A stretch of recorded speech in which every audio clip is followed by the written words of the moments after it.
നമുക്ക് നമ്മൾ മുസ്ലിമായി ജീവിക്കുന്നതോടൊപ്പം ദീൻ നിലനിർത്തണം എന്നുള്ളൊരു, അതിനാണ് ഈ മഹല്ല്, അതിനാണ് ഈ പള്ളി, അതിനാണ് മദ്രസ. ഇല്ലെങ്കിൽ നമ്മുടെ വീട്ടിലൊരു റൂം ഉണ്ടാക്കി സുഖമായിട്ട് അവിടെ നിസ്കരിക്കാലോ, എന്താ കുഴപ്പം? നമ്മുടെ കുട്ടികളെ പൈസ ഉള്ള ആൾക്കാർക്ക് ഒരു ഉസ്താദിനെ വിളിച്ച് വീട്ടിൽ നിന്ന് പഠിപ്പിക്കാലോ, എന്തിനാ മദ്രസ? അല്ലാത്തവര് പഠിപ്പിക്കേണ്ട, അവര് പഠിച്ചില്ലേ? അള്ളാന്റെ റസൂലിന് അർക്കം റളിയല്ലാഹു തആലയുടെ വീട്ടില് ദീന് പഠിപ്പിക്കാനും പറയാനും ഒക്കെ ഉള്ള സ്വാതന്ത്ര്യം ഖുറൈശിന് കൊടുത്തിരുന്നു. പിന്നെ എന്തേ പ്രശ്നം? പുറത്തിറങ്ങാൻ പാടില്ല, പുറത്തിറങ്ങാൻ പാടില്ല. അതിന്റെ ഉള്ളിൽ വെച്ച് എന്തും ചെയ്തോ പുറത്തിറങ്ങാൻ പറ്റൂല. പുറത്ത് വന്നിട്ട് ദൈവം ഒന്നാണെന്ന് പറയാൻ പറ്റൂല, ലാത്ത ഉസ്സ മനാത്ത ഞങ്ങളെ ദൈവങ്ങളെ എതിർക്കാൻ പറ്റൂല. അതിൻ്റെ ഉള്ളിൽ ചെയ്തോളൂ. ഒരു വീട്ടിന്റെ ഉള്ളിൽ ഈ പ്രക്രിയ ചെയ്യാൻ നബി തങ്ങൾക്ക് അവസരം കൊടുത്തല്ലോ. അള്ളാന്റെ റസൂൽ പറഞ്ഞു അത് പറ്റൂല, ഇത് ജനങ്ങൾക്ക് പറഞ്ഞു കൊടുക്കേണ്ടതാ. ആ വീട്ടിൽ നിന്ന് പുറത്തിറക്കി, അതിന്റെ പേരിൽ കല്ലേറ് കിട്ടി, ആക്ഷേപം കിട്ടി, നാട്ടിൽ നിന്ന് പോകേണ്ടി വന്നു, ഹിജ്റ പോകേണ്ടി വന്നു. ഇതൊക്കെ ചെയ്തു അഷ്റഫുൽ ഖൽഖ് മുഹമ്മദ് മുസ്തഫ. അപ്പൊ നിങ്ങളൊക്കെ മനസ്സിലാക്കേണ്ട കാര്യം, ഭദ്രമായൊരു മഹല്ല് സംവിധാനം എന്ന് പറഞ്ഞാൽ അത് കമ്മിറ്റിക്കാരും ബന്ധപ്പെട്ടവരും ഒക്കെ അങ്ങനെ തന്നെ. ഓരോരുത്തരും ആ ഉത്തരവാദിത്തം ഏറ്റെടുത്തില്ലെങ്കിൽ അള്ളാഹുവിനോട് സമാധാനം പറയേണ്ടി. അങ്ങനെയുള്ളൊരു മഹല്ല് എങ്ങനെയാണ് മുന്നോട്ട് കൊണ്ടുപോകേണ്ടത്? ഈ മഹല്ല് മുന്നോട്ട് കൊണ്ടുപോകേണ്ട മാർഗരേഖ എന്ന് പറയുന്നത്, ഒന്ന്, ഒരു മഹല്ല് കമ്മിറ്റി, ആ മഹല്ല് കമ്മിറ്റി മാത്രം വിചാരിച്ചാൽ നടക്കില്ല, നാട്ടിലെ ചെറുപ്പക്കാരൊക്കെ സഹായിക്കും. ഏറ്റവും എവിടെ ഉണ്ടാവും, ഞാൻ ഈ പറയുന്ന സുന്നി മഹല്ല് ഫെഡറേഷൻ പറയുന്ന കാര്യങ്ങളിൽ പലതും ഇവിടെ ഉണ്ടാവും. എന്നാലും ഞാൻ പറയും, ഒന്നാമതായി വേണ്ട എന്താന്ന് വെച്ചാൽ നമ്മുടെ പള്ളിയുടെ എല്ലാ രേഖകളും ശരിയാവണം എന്നുള്ളതാണ്. അതിപ്പോ ഇവിടെ പരസ്യമായിട്ട് എല്ലാവരോടും പറയേണ്ട കാര്യമില്ല, കമ്മിറ്റിക്കാരോട് പറയേണ്ടതാണ്. എന്ന് പറഞ്ഞാൽ ആധാരം ശരിയാവണം, കമ്പ്യൂട്ടറൈസ് ചെയ്യണം, അതിന്റെ നികുതി അടക്കണം, സൊസൈറ്റി രജിസ്ട്രേഷൻ ആക്ട് പ്രകാരം രജിസ്ട്രേഷൻ വേണം പുതുക്കണം, വഖഫ് ബോർഡ് രജിസ്ട്രേഷൻ വേണം പുതുക്കണം, സുന്നി മഹല്ല് ഫെഡറേഷൻ രജിസ്റ്റർ ചെയ്യണം. ഈ 4 കാര്യം ചെയ്യണം. ഇപ്പൊ നിങ്ങൾക്കറിയോ, ഈ NH വേണ്ടി സ്ഥലം എടുത്തു പോയി പല സ്ഥലത്തും ബിൽഡിംഗ് ഒക്കെ എല്ലാവർക്കും നല്ല പൈസ കിട്ടി. ചില പള്ളി കമ്മിറ്റികളുടെ പൈസ ഇപ്പോഴും കിട്ടിയിട്ടില്ല. എന്താ പ്രശ്നം? ഈ പോയ സ്ഥലത്തിന്റെ കൃത്യമായ രേഖ, ആ രേഖ ശരിക്ക് ഗവൺമെന്റിന് കൊടുക്കണം. പല പള്ളി കമ്മിറ്റിയുടെയും ഈ പോയ സ്ഥലത്തിന്റെ കൃത്യരേഖ അവരുടെ കയ്യിലില്ല. ചിലത് ആധാരം കാണാനില്ല, ചില ആളുകൾക്ക് നികുതി അടച്ചിട്ടില്ല, ചിലർ കമ്പ്യൂട്ടറൈസ് ചെയ്തിട്ടില്ല, കൈവശ സർട്ടിഫിക്കറ്റ് ഇല്ല, ഒന്നുമില്ല. എന്താ കാരണം? അത് ശ്രദ്ധിച്ചില്ല. നമ്മുടെ പള്ളി, നമ്മുടെ വീടിന്റെ സ്വത്ത് നമ്മൾ എങ്ങനെ സൂക്ഷിക്കുന്നോ അതുപോലെ സൂക്ഷിച്ചേ പറ്റൂ. അത് ഞാൻ ഇവിടെ കൂടുതൽ പറയുന്നില്ല, ഇവിടെ സ്ത്രീകളും മറ്റൊക്കെ ഉള്ളവരുടെ ഇത് കമ്മിറ്റിയുടെ ബാധ്യതയാണ്, അത് ബാക്കിയുള്ളവർ സഹകരിക്കണം. ഒന്ന്. രണ്ടാമത്തെ ഒരു പ്രധാനപ്പെട്ട കാര്യം, നമ്മുടെ മഹല്ലിൽ സുന്നി മഹല്ല് ഫെഡറേഷൻ പറയുന്നത് കൃത്യമായ ഒരു സെൻസസ് വേണം. സെൻസസ് എന്ന് പറഞ്ഞാൽ എന്താ? നമ്മളെ മഹല്ലിൽ എത്ര വീടുണ്ട്, ആ വീട്ടിൽ എത്ര അംഗങ്ങളുണ്ട്, അതിനൊരു ഫോം ഉണ്ട്. അത് വെച്ചിട്ട് ഒരു വീട്ടിൽ എത്ര ആണ്, എത്ര പെണ്ണ്, അതിലെത്ര സർക്കാർ ഉദ്യോഗസ്ഥന്മാർ, എത്ര വിദേശത്ത്, അങ്ങനെയുള്ള കൃത്യമായ ഒരു വിവരം വീട്ടിലത് കൊടുത്ത് എഴുതി വാങ്ങി സൂക്ഷിച്ച് കമ്പ്യൂട്ടറിലാണ് ഇപ്പൊ ചെയ്യാറുള്ളത്. മഹല്ല് സോഫ്റ്റ്വെയർ എന്ന സാധനം ഉണ്ട്, നിങ്ങൾ അവിടെ ഉണ്ടാവും. ഇപ്പൊ എന്റെ മഹല്ലിൽ ഓഫീസിന്റെ ഓഫീസിൽ കമ്പ്യൂട്ടർ ഉണ്ട്. അവിടെ പോയിട്ട് എന്റെ വീട്ടിനൊരു നമ്പർ ഉണ്ട്, പഞ്ചായത്തിട്ട നമ്പർ അല്ലാതെ മഹല്ലിട്ടൊരു നമ്പർ ഉണ്ട്. ആ മഹല്ലിട്ട നമ്പർ അവിടെ പള്ളിന്റെ ഓഫീസിൽ പോയി ആ നമ്പറിന്റെ അടിച്ചാൽ എന്റെ വീട്ടിലെ അംഗങ്ങളെ പേരിന് വരും. ഒരാൾ വിവാഹം കഴിച്ചൊരു കുട്ടിയെ കൊണ്ടുവന്ന് അതിൽ ചേർക്കും, മരിച്ചാൽ അതിന് നീക്കും. വീട്ടിലെ ഒരു അംഗത്തെ വിവാഹം കഴിച്ച് വേറെ സ്ഥലത്തേക്ക് വിട്ടാൽ എവിടേക്കാണ് വിവാഹം കഴിച്ച് വിട്ട് ഏത് മഹല്ലിക്കാന്ന് അവിടെ രേഖപ്പെടുത്തും. മഹല്ലിൽ എന്തെങ്കിലും പൈസ കൊടുക്കാണ്ടോ ബാധ്യത ഒക്കെ അതിലുണ്ടാവും. അതുകൊണ്ട് ഓപ്പൺ ചെയ്താൽ കൃത്യമായിട്ട് കിട്ടും. അതൊക്കെ നമ്മളെ കുട്ടികൾ, വിദ്യാഭ്യാസമുള്ള കുട്ടികളുണ്ട്, ഒരു കമ്പ്യൂട്ടർ വെച്ച് കൊടുത്താൽ പെട്ടെന്ന് ചെയ്യും. ഒരു 10-20 കുട്ടികളെ സജ്ജമാക്കിയിട്ട് അവരോട് ഈ ഫോം കൊടുത്ത് എല്ലാ വീട്ടിലും പോയി ഇത് പൂരിപ്പിച്ച് വരുമോ മക്കളെന്ന് പറഞ്ഞാൽ ഒരു 15 ദിവസം കൊണ്ട് അവരെ പൂർത്തിയാക്കും. നമ്മുടെ മഹല്ല്, അതിൻ്റെ ഗുണം എന്താണെന്ന് വെച്ചാൽ സാമ്പത്തിക പരാധീനതയുള്ള എത്ര ആൾ നമ്മുടെ മഹല്ലിലുണ്ട് എന്ന് മനസ്സിലാവും. അത് മനസ്സിലാവും. ഒരു മഹല്ല് കമ്മിറ്റി അല്ലെങ്കിൽ മഹല്ല് കുടുംബം സംഘം എന്നൊക്കെ പറയുമ്പോൾ ശ്രദ്ധിക്കണമെങ്കിൽ ഇത് മഹല്ല് സംഘമാണ്. നമ്മുടെ മഹല്ലിലെ പ്രധാനപ്പെട്ട ഒരു മജ്‌ലിസുന്നൂറിന്റെ വാർഷികം, അതുപോലെ തന്നെ മഹല്ലിന്റെ സംഗമവും കൂടിയാണ്. നിങ്ങൾ മനസ്സിലാക്കണം, ദർസ് എന്ന് പറഞ്ഞാൽ ഒരു മഹല്ലത്തിലെ എന്നല്ല, ഇസ്ലാമിന്റെ ഏറ്റവും പ്രധാനപ്പെട്ട അടിത്തറയാണ് ദർസ്. ദർസിലൂടെയാണ് ശരിക്കും ദീൻ പഠിക്കേണ്ടത്. റസൂഹുള്ള പണ്ഡിതന്മാരാണ്. ഇപ്പൊ നിങ്ങൾക്ക് ഇവിടെ ഒരു കാദിയായ ഒരാൾ വന്നല്ലോ, ഇങ്ങനത്തെ ആൾക്കാർ ഒരു മഹലിൽ ഇല്ലെങ്കിൽ പിന്നെ എങ്ങനെ ദീൻ ഉണ്ടാവുക? നമുക്കൊരു വിഷയം പറഞ്ഞു തരാൻ ഒരു പണ്ഡിതനോട് ഉണ്ടാവുക. അള്ളാഹുവിന്റെയും നമ്മളുടെയും ഇടയ്ക്കുള്ള മധ്യവൃത്തിയാണ് പണ്ഡിതൻ. അള്ളാഹിന്റെ അടുത്ത് ഏറ്റവും വലിയ സ്ഥാനമുള്ള ആള് മൻ കാന ബൈനല്ലാഹി വ ബൈന ഇബാദിഹി, അള്ളാന്റെ അടിമകളുടെ ഇടയ്ക്കുള്ള ആളാണ്. അതാരാ? 2 ആളേ ഉള്ളൂ. വഹുമുൽ അംബിയാ വൽ ഉലമാഉ, അംബിയാക്കളും ആലിമീങ്ങളുമാണ്. അംബിയാവ് പോയി, ഇനി നബിമാര് വരൂല, അപ്പൊ ഉലമാക്കളേ ഉള്ളൂ. നമ്മളെ അള്ളാഹുവിലേക്ക് അടുപ്പിക്കുന്ന പണിയെടുക്കുന്നവരാണ് ഉലമാക്കൾ. അവരോട് നമ്മൾ സഹകരിക്കണം. ദർസിനോട് സഹകരിക്കണം. ദർസിന് വേണ്ടി എല്ലാം ചെയ്യണം. നമ്മുടെ ദർസിലെ കുട്ടികൾ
ശ്രദ്ധിക്കാം. നമുക്കിത് കഴിഞ്ഞിട്ട് ഒന്നിച്ച് നിസ്കരിക്കാമെന്നാണ് സംഘാടകർ പറയുന്നത്. അപ്പോൾ നിസ്കാരം നമുക്ക് ഒന്നിച്ചാണ് നടത്താം. ജമാഅത്ത് കിട്ടുമല്ലോ. അല്ലാഹു ഖൈർ ചെയ്യട്ടെ. അപ്പോൾ ദർശനമൊക്കെ നല്ല സഹായം ഇവിടെ നൽകുന്നുണ്ട് എന്നാണ് ഉസ്താദിൽ നിന്നും എനിക്ക് വിവരം കിട്ടിയത്. ആ ഒരു സഹകരണം, ഐക്യം, ഒരുമ ഇവിടെ നിലനിൽക്കുന്നുണ്ട്. അള്ളാഹു അത് നിലനിർത്തി തരട്ടെ. പറയുന്ന കാര്യങ്ങൾ ശ്രദ്ധിക്കണം കേട്ടോ. വെള്ളം കൊടുക്കുന്നവരും കുടിക്കുന്നവരും ഒക്കെ ശ്രദ്ധിക്കണം. വല്ലാതെ വെള്ളം കുടിക്കുന്നുണ്ടെങ്കിലെന്ന് എനിക്ക് തോന്നുന്നു. കൊണ്ടടക്കന്നെയാണ് ആൾക്കാർ. ആയിക്കോട്ടെ, ആവശ്യത്തിനൊക്കെ കുടിച്ചാൽ മതി. നമ്മളെ ഏത് പരിപാടിയിലും പ്രധാന ഇനം ഭക്ഷണം വിശ്രമമായിരിക്കും. ബാക്കി കാര്യങ്ങളൊന്നും ഉണ്ടാവില്ല. പന്തലും കസേരയൊക്കെ അവിടെ ബാക്കിയാവും. ബിരിയാണി നിന്ന് പോവുകയും ചെയ്യും. അത് പോരാ. എന്തിലൊക്കെ പോകുമ്പോൾ നമുക്ക് എന്തിലൊക്കെ ഒന്ന് കിട്ടണം. നിങ്ങൾ തിരിച്ചു പോകുമ്പോൾ എന്തിനു വന്നു എന്ന് ചോദിച്ചാൽ അതിനൊരു മറുപടി വേണം. അതാണ് ഞാൻ നിങ്ങളോട് പറയുന്നത്. അപ്പം നമ്മളിവിടെ ഇങ്ങനെ ഒരു സെൻസസ് ഒക്കെ നടത്തി നമ്മുടെ മഹല്ലത്ര പാവങ്ങളിൽ നിന്നൊക്കെ മനസ്സിലാക്കണം. എന്തിനാ? ഒരു സമൂഹത്തോട് നമ്മൾ സംസാരിക്കുമ്പോൾ നിസ്കരിക്കണം, നോൽപോൽക്കണം, നന്നാവണം എന്ന് മാത്രം പറഞ്ഞിട്ട് കാര്യമില്ല. മനുഷ്യന്മാർക്കൊക്കെ പല പ്രശ്നങ്ങളുണ്ടാവും. ആ പ്രശ്നത്തിലും വേണം നമ്മളൊന്ന് ഇറങ്ങി ഇടപെടുക. ഇപ്പം ഞാൻ ചെറിയൊരു ഉദാഹരണം പറയാം.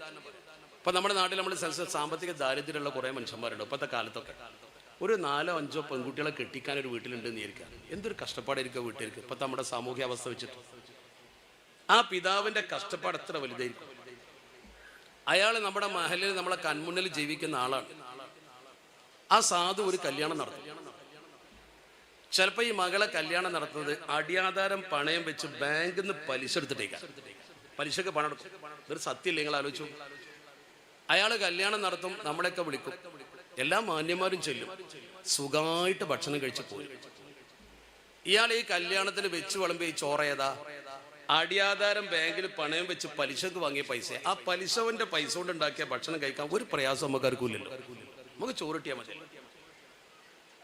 നിങ്ങളൊന്ന് ഇരുന്ന് ചിന്തിക്കുന്നുണ്ടോ? ആ മനുഷ്യൻ ആ മകളെ കെട്ടിക്കാൻ അല്ലെങ്കിൽ അയാൾ ഈ പരിപാടി നടത്താൻ ഒരു 10 റുപ്യ നമ്മൾ റിലീഫ് കമ്മിറ്റിയോ മറ്റോ ഉണ്ടാക്കി ഒരു വായ്പെങ്കിലും കൊടുത്ത് പലിശ ഇല്ലാതെ അയാളെ സഹായിക്കാൻ നമുക്ക് പറ്റൂലേ? നമ്മളൊന്ന് വിചാരിച്ചാൽ നടക്കുമല്ലോ.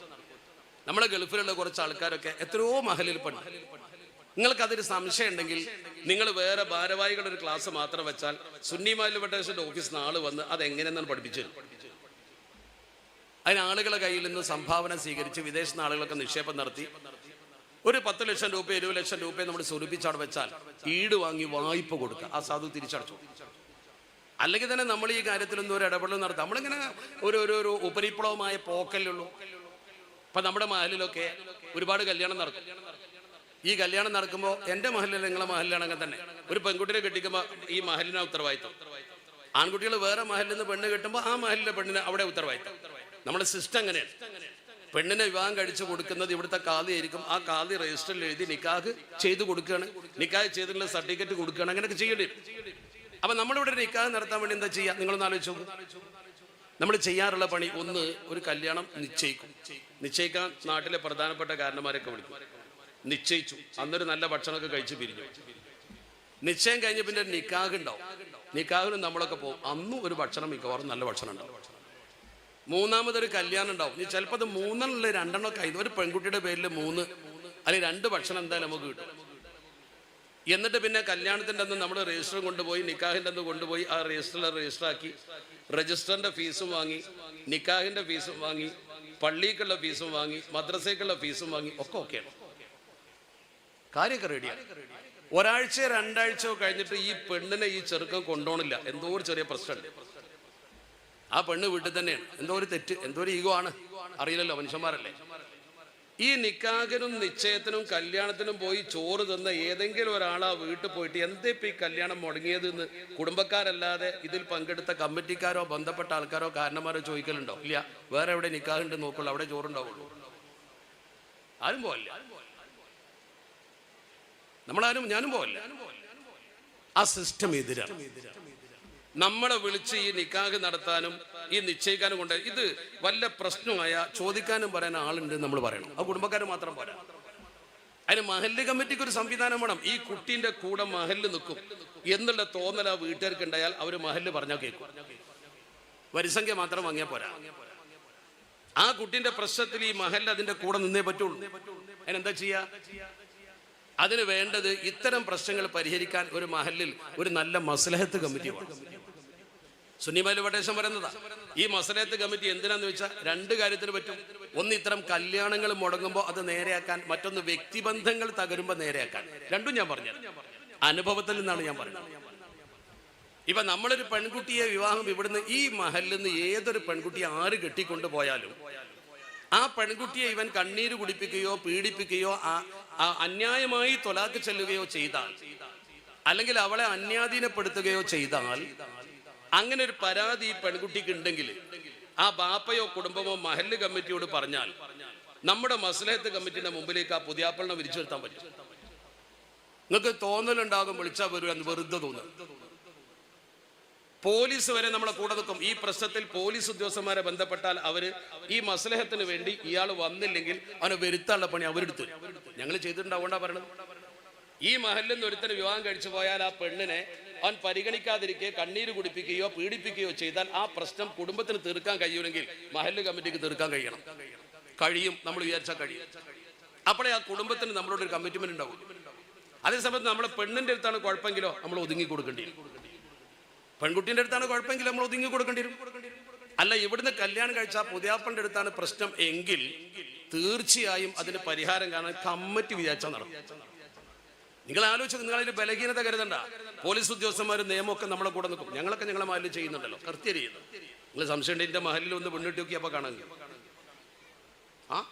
അതിനായിട്ട് പെണ്ണിട്ടാൻ വരണ്ട. ആരെങ്കിലും അത് ചെയ്താൽ അപ്പോൾ അതിൻ്റെ വഴി കാണിച്ചു തരാം. പെണ്ണിനെ മോശമാക്കിയ ന്യായം നിങ്ങളുടെ അടുത്ത് ഇല്ലെങ്കിൽ ഉണ്ടെങ്കിൽ പിന്നെ പ്രശ്നമില്ല. പെണ്ണിൻ്റെ അടുത്താണ് കുഴപ്പമെങ്കിൽ കറക്റ്റ് നിയമം നമ്മളെ കൂടെ നിൽക്കും. എന്താ പ്രശ്നം? അപ്പോഴേ ആ കുടുംബത്തിന് നമ്മളോടൊരു വിശ്വാസം ഉണ്ടാവുള്ളൂ, ആ കുടുംബത്തിന് നമ്മളോടൊരു കമ്മിറ്റ്മെന്റ് ഉണ്ടാവുള്ളൂ. എന്ന പോലെ ഈ മസ്ലഹത്ത് കമ്മിറ്റി നാട്ടിലെ കാരണവന്മാർ, പള്ളിയിലെ മുദരിസ്, നാട്ടിലെ പ്രധാനപ്പെട്ട ആളുകൾ സമ്മതിക്കുന്ന അംഗീകരിക്കുന്ന ഏതെങ്കിലും കാരണന്മാരൊക്കെ കൂട്ടിയിട്ട് കമ്മിറ്റിക്ക് പുറമെ ഒരു മസ്ലഹത്ത് കമ്മിറ്റി എപ്പോഴും നല്ലതാണ്. ഇവിടെ ഉണ്ടോന്ന് എനിക്കറിയില്ല, ഇല്ലെങ്കിൽ വേണ്ടി വരും. അതോടൊപ്പം തന്നെ കുടുംബ പശ്ചാത്തലത്തിൽ നമ്മൾ എത്രയോ ജേഷ്ഠാനുജന്മാർ തമ്മിൽ തെറ്റി നിൽക്കുന്ന ആൾക്കാരുണ്ട്. ഉമ്മാനോട് തെറ്റിയ മക്കളുണ്ട്, ബാപ്പാനോട് തെറ്റിയ മക്കളുണ്ട്. ഒരു കാര്യം നിങ്ങൾ മനസ്സിലാക്കണം, നമ്മളൊക്കെ ഇങ്ങനെ ഒരുമിച്ച് കൂടി പടച്ചറപ്പിനോട് ഇങ്ങനെ ദ്വാരക്കും, എല്ലാ ദ്വാരക്കുകളൊക്കെ ഉണ്ടാവും. പക്ഷേ ദ്വാ ആകണമെങ്കിൽ അതിന് കുറെ നിബന്ധന ഉണ്ട്. അതിൽപ്പെട്ട ഒന്നാണ് ലാ തൻസിലു റഹ്മത്തു അലാ ഖൗമിൻ ഫീഹിം ഖാതിഉ റഹ്മിൻ ഖാല റസൂലുള്ളാഹി സ്വല്ലല്ലാഹു അലൈഹി വസല്ലം. ഒരു സദസ്സിൽ കുടുംബ ബന്ധം മുറിച്ച ഒരാളുണ്ടെങ്കിൽ അവൻ എല്ലാ കാലത്തോളം പിന്നെ ദുആക്ക് ഉത്തരം കിട്ടൂല, ഒരിക്കലും ദുആക്ക് ഉത്തരം കിട്ടൂല. ഒരാൾ ഇവിടെ ഉമ്മാനോട് തെറ്റി നിൽക്കുന്ന, ബാപ്പാനോട് തെറ്റി നിൽക്കുന്ന, കുടുംബത്തിൽ കുഴപ്പമുണ്ടാക്കിയ ഒരാൾ ഈ സദസ്സിലുണ്ടെങ്കിൽ നിങ്ങൾ കരഞ്ഞ് ദ്വാരത്തിട്ടും കാര്യമില്ല, ഉത്തരം കിട്ടില്ല. വെറുതെ ദ്വാരക്കുക, ഒരു കാര്യമല്ല. ആ ഒരാളെ കൊണ്ട് നഞ്ഞ് നാനാഴി വേണ്ട. മൂസാ നബി അലൈഹി സ്വലാത്തു വസ്സലാമിന്റെ കാലത്ത് മൂസാ നബി അലൈഹി സ്വലാത്തു വസ്സലാമിന്റെ ജനതക്ക് വെള്ളം കിട്ടിയില്ല. ഭയങ്കരമായ വരൾച്ച, പച്ചവെള്ളില്ല, കാലികളൊക്കെ ചത്തൊടുക്കുന്ന അവസ്ഥ വന്നു. അങ്ങനെ വന്നാൽ മുസ്ലിങ്ങൾക്ക് ചെയ്യാനുള്ള ദ്വാരക്കല. അതിന് ഏറ്റവും നല്ല മാർഗം ഇസ്തിസ്കാ, മഴനെ തേടുന്ന നിസ്കാരം. മൂസാ നബി ജനങ്ങളെ കൂട്ടി മഴനെ തേടുന്ന നിസ്കാരം നിസ്കരിച്ചു ദ്വാരുന്നു. താരിഖിന്റെ സംഭവം മനസ്സിലാക്കണം. ഒരിക്കൽ ദ്വാരുന്നു, നിസ്കരിച്ചു, മഴ കിട്ടിയില്ല. രണ്ടാമതും ചെയ്തു, മഴയില്ല. മൂന്നാമതും നിസ്കരിച്ചു. 3 വട്ടം മഴയെ തേടുന്ന നിസ്കാരം ഈ ജനങ്ങളെ മുഴുവൻ കൂട്ടി നിസ്കരിച്ചു. മൂസാ നബി പടച്ചോനോട് ചോദിച്ചു, പടച്ചോനെ എന്താണ് ഇങ്ങനെ ഈ ജനങ്ങൾ ഇങ്ങനെ പട്ടിണി കിടക്കുമ്പോൾ, വെള്ളം കിട്ടാതെ വിഷമിക്കുമ്പോൾ ഞാൻ 3 തവണ എൻ്റെ ജനതയെ കൂട്ടി നിന്നോട് ചോദിച്ചല്ലോ, എന്തേ മഴ തരാത്തതെന്ന് ചോദിച്ചു. അള്ളാഹു പറഞ്ഞു, മൂസ മഴ തരൂലാർന്ന്. എന്തേന്ന് ചോദിച്ചു മൂസാ നബി അലൈഹി സ്വലാത്തു വസ്സലാം. മൂസാ നബി അലൈഹി സ്വലാത്തു വസ്സലാമിനോട് അള്ളാഹു പറഞ്ഞു, ഇന്ന ഫീക്കുൻ നമ്മാമ, ഒരു നമീമത്ത് പറയുന്ന, ഏഷണി കൂട്ടുന്ന, മനുഷ്യന്മാരെ തമ്മിൽ തെറ്റിച്ച് നടക്കുന്ന ഒരാൾ നിങ്ങളുടെ കൂട്ടത്തിലുണ്ട്. അവൻ അവിടെ ഉള്ള കാലത്തോളം മഴ പ്രതീക്ഷിക്കാൻ വേണ്ട തരൂലാർന്നു. മൂസാ നബിക്ക് ദേഷ്യം പിടിച്ചു. മൂസാ നബി എങ്ങനെ പെട്ടത്? കിബിത്തിയെ ഒറ്റടിക്ക് ശരിയാക്കിയ ആളാണല്ലോ. മൂസാ നബിക്ക് ദേഷ്യം പിടിച്ചു. മൂസാ നബി ചോദിച്ചു, അഖ്ബിർനി മൻ ഹുവ, ആരാണോ അവൻ? ഈ സദസ്സിൽ ആ ജാതി ഒരാളിന് ആരാണ് അവൻ? മൻ ഹുവ, അവൻ ആരാണ്? പടച്ചോനെന്ന് പറഞ്ഞോണ്ടാ. ലിനുഖ്രിജഹു മിൻ ബൈനിന, ഇപ്പോ ഈ നാട്ടിൽ തന്നെ ഞാൻ പുറത്താക്കും. ആരാണ് അവൻ എന്ന് പറയാണ്. ചൂടായി നിൽക്കണ മൂസാ നബിനോട് അല്ലാഹു ചോദിച്ചു, മൂസാ നബിയെ, നമീമത്തും ഈബത്തും പറയണ്ടെന്നപ്പ ഞാൻ പറയണത്, പിന്നെ ഓന്റെ പേര് ഞാൻ പറഞ്ഞ അത് അതിനേക്കാളും വലിയ നമീമത്താവൂലേന്ന് ചോദിച്ചു. അപ്പൊ മൂസാ നബിക്ക് ചോദിക്കേണ്ടിന്നില്ല, എന്നായി അങ്ങനെയാണ് പറയാനും പറ്റൂല. ഇപ്പം കുഴപ്പക്കാരനാന്ന് ചൂണ്ടി പറയാൻ പറ്റൂല. അപ്പൊ മൂസാ നബി ഒന്ന് ശാന്തനായി. അല്പം കഴിഞ്ഞപ്പോഴേക്കും മഴ പെയ്തും ചെയ്തു, ഭയങ്കര മഴ. മൂസാ നബി അള്ളാഹുവിനോട് ചോദിച്ചു, എന്തേ പടച്ചോനെ മഴ തരൂലെന്ന് പറഞ്ഞിട്ട് ഇപ്പം ഇവിടെ ഉണ്ടെന്നൊക്കെ പറഞ്ഞിട്ട് പിന്നെ എങ്ങനെ മഴ പെയ്തു എന്ന് ചോദിച്ചു. അള്ളാഹു പറഞ്ഞു, മൂസ, ആ മനുഷ്യൻ നിങ്ങളെ കൂട്ടത്തിലുണ്ട്, നിങ്ങൾ ചോദിക്കുന്ന അവൻ കേട്ടിട്ടുണ്ട്. ഞാൻ എങ്ങാനും അവന്റെ പേര് നിങ്ങൾക്ക് പറഞ്ഞു തരുമോ എന്ന് പേടിച്ചവൻ എന്നോട് തോപ ചെയ്തു. അവൻ ആ സദസ്സിലിരുന്ന് മനസ്സുകൊണ്ട് കരഞ്ഞു. അവന്റെ തോപ ഞാൻ സ്വീകരിച്ചു, അതുകൊണ്ട് മഴ തന്നു. അപ്പൊ ആ ജാതി കുരുത്തം കെട്ട ഒന്നും മഹലിലുണ്ടായ നന്നാവൊരു സാധനം നമ്മൾ ശരിക്കും മനസ്സിലാക്കണം. എൻ്റെ വ്യക്തിപരമായ അനുഭവത്തിൽ നമ്മളൊന്ന് ചെറിയൊരു ശ്രമം നടത്തിയാൽ വലിയ മാറ്റം വരും. ഞാൻ എപ്പോഴും പറഞ്ഞാൽ പല മഹലിലും സൂചിപ്പിച്ചു. ഞാനൊരു സ്ഥലത്ത് ഇപ്പൊ 2 അനുഭവം ഉണ്ടായിരിക്കും. ഒന്നിപ്പോ ഏകദേശം ഒരാഴ്ച മുമ്പ് ഒരാൾ ഇതുപോലെ ഈ അനുഭവം പറഞ്ഞ് കേട്ടിട്ട് എന്നോട് പറഞ്ഞു. ആദ്യത്തെ അനുഭവം വർഷങ്ങൾക്ക് മുമ്പ്. ഞാൻ കൃത്യമായി പറഞ്ഞുതരാം, സ്ഥലം മാത്രമേ പറയാത്തുള്ളൂ. ഒരു സ്ഥലത്ത് ഈ കാര്യം വിശദമായി പറഞ്ഞു, കുടുംബ ബന്ധം ചേർക്കേണ്ടതിന്റെ, അതിന്റെ ബർക്കത്തിന്റെ, നിലനിൽപ്പിന്റെ എല്ലാ കാര്യം പറഞ്ഞു.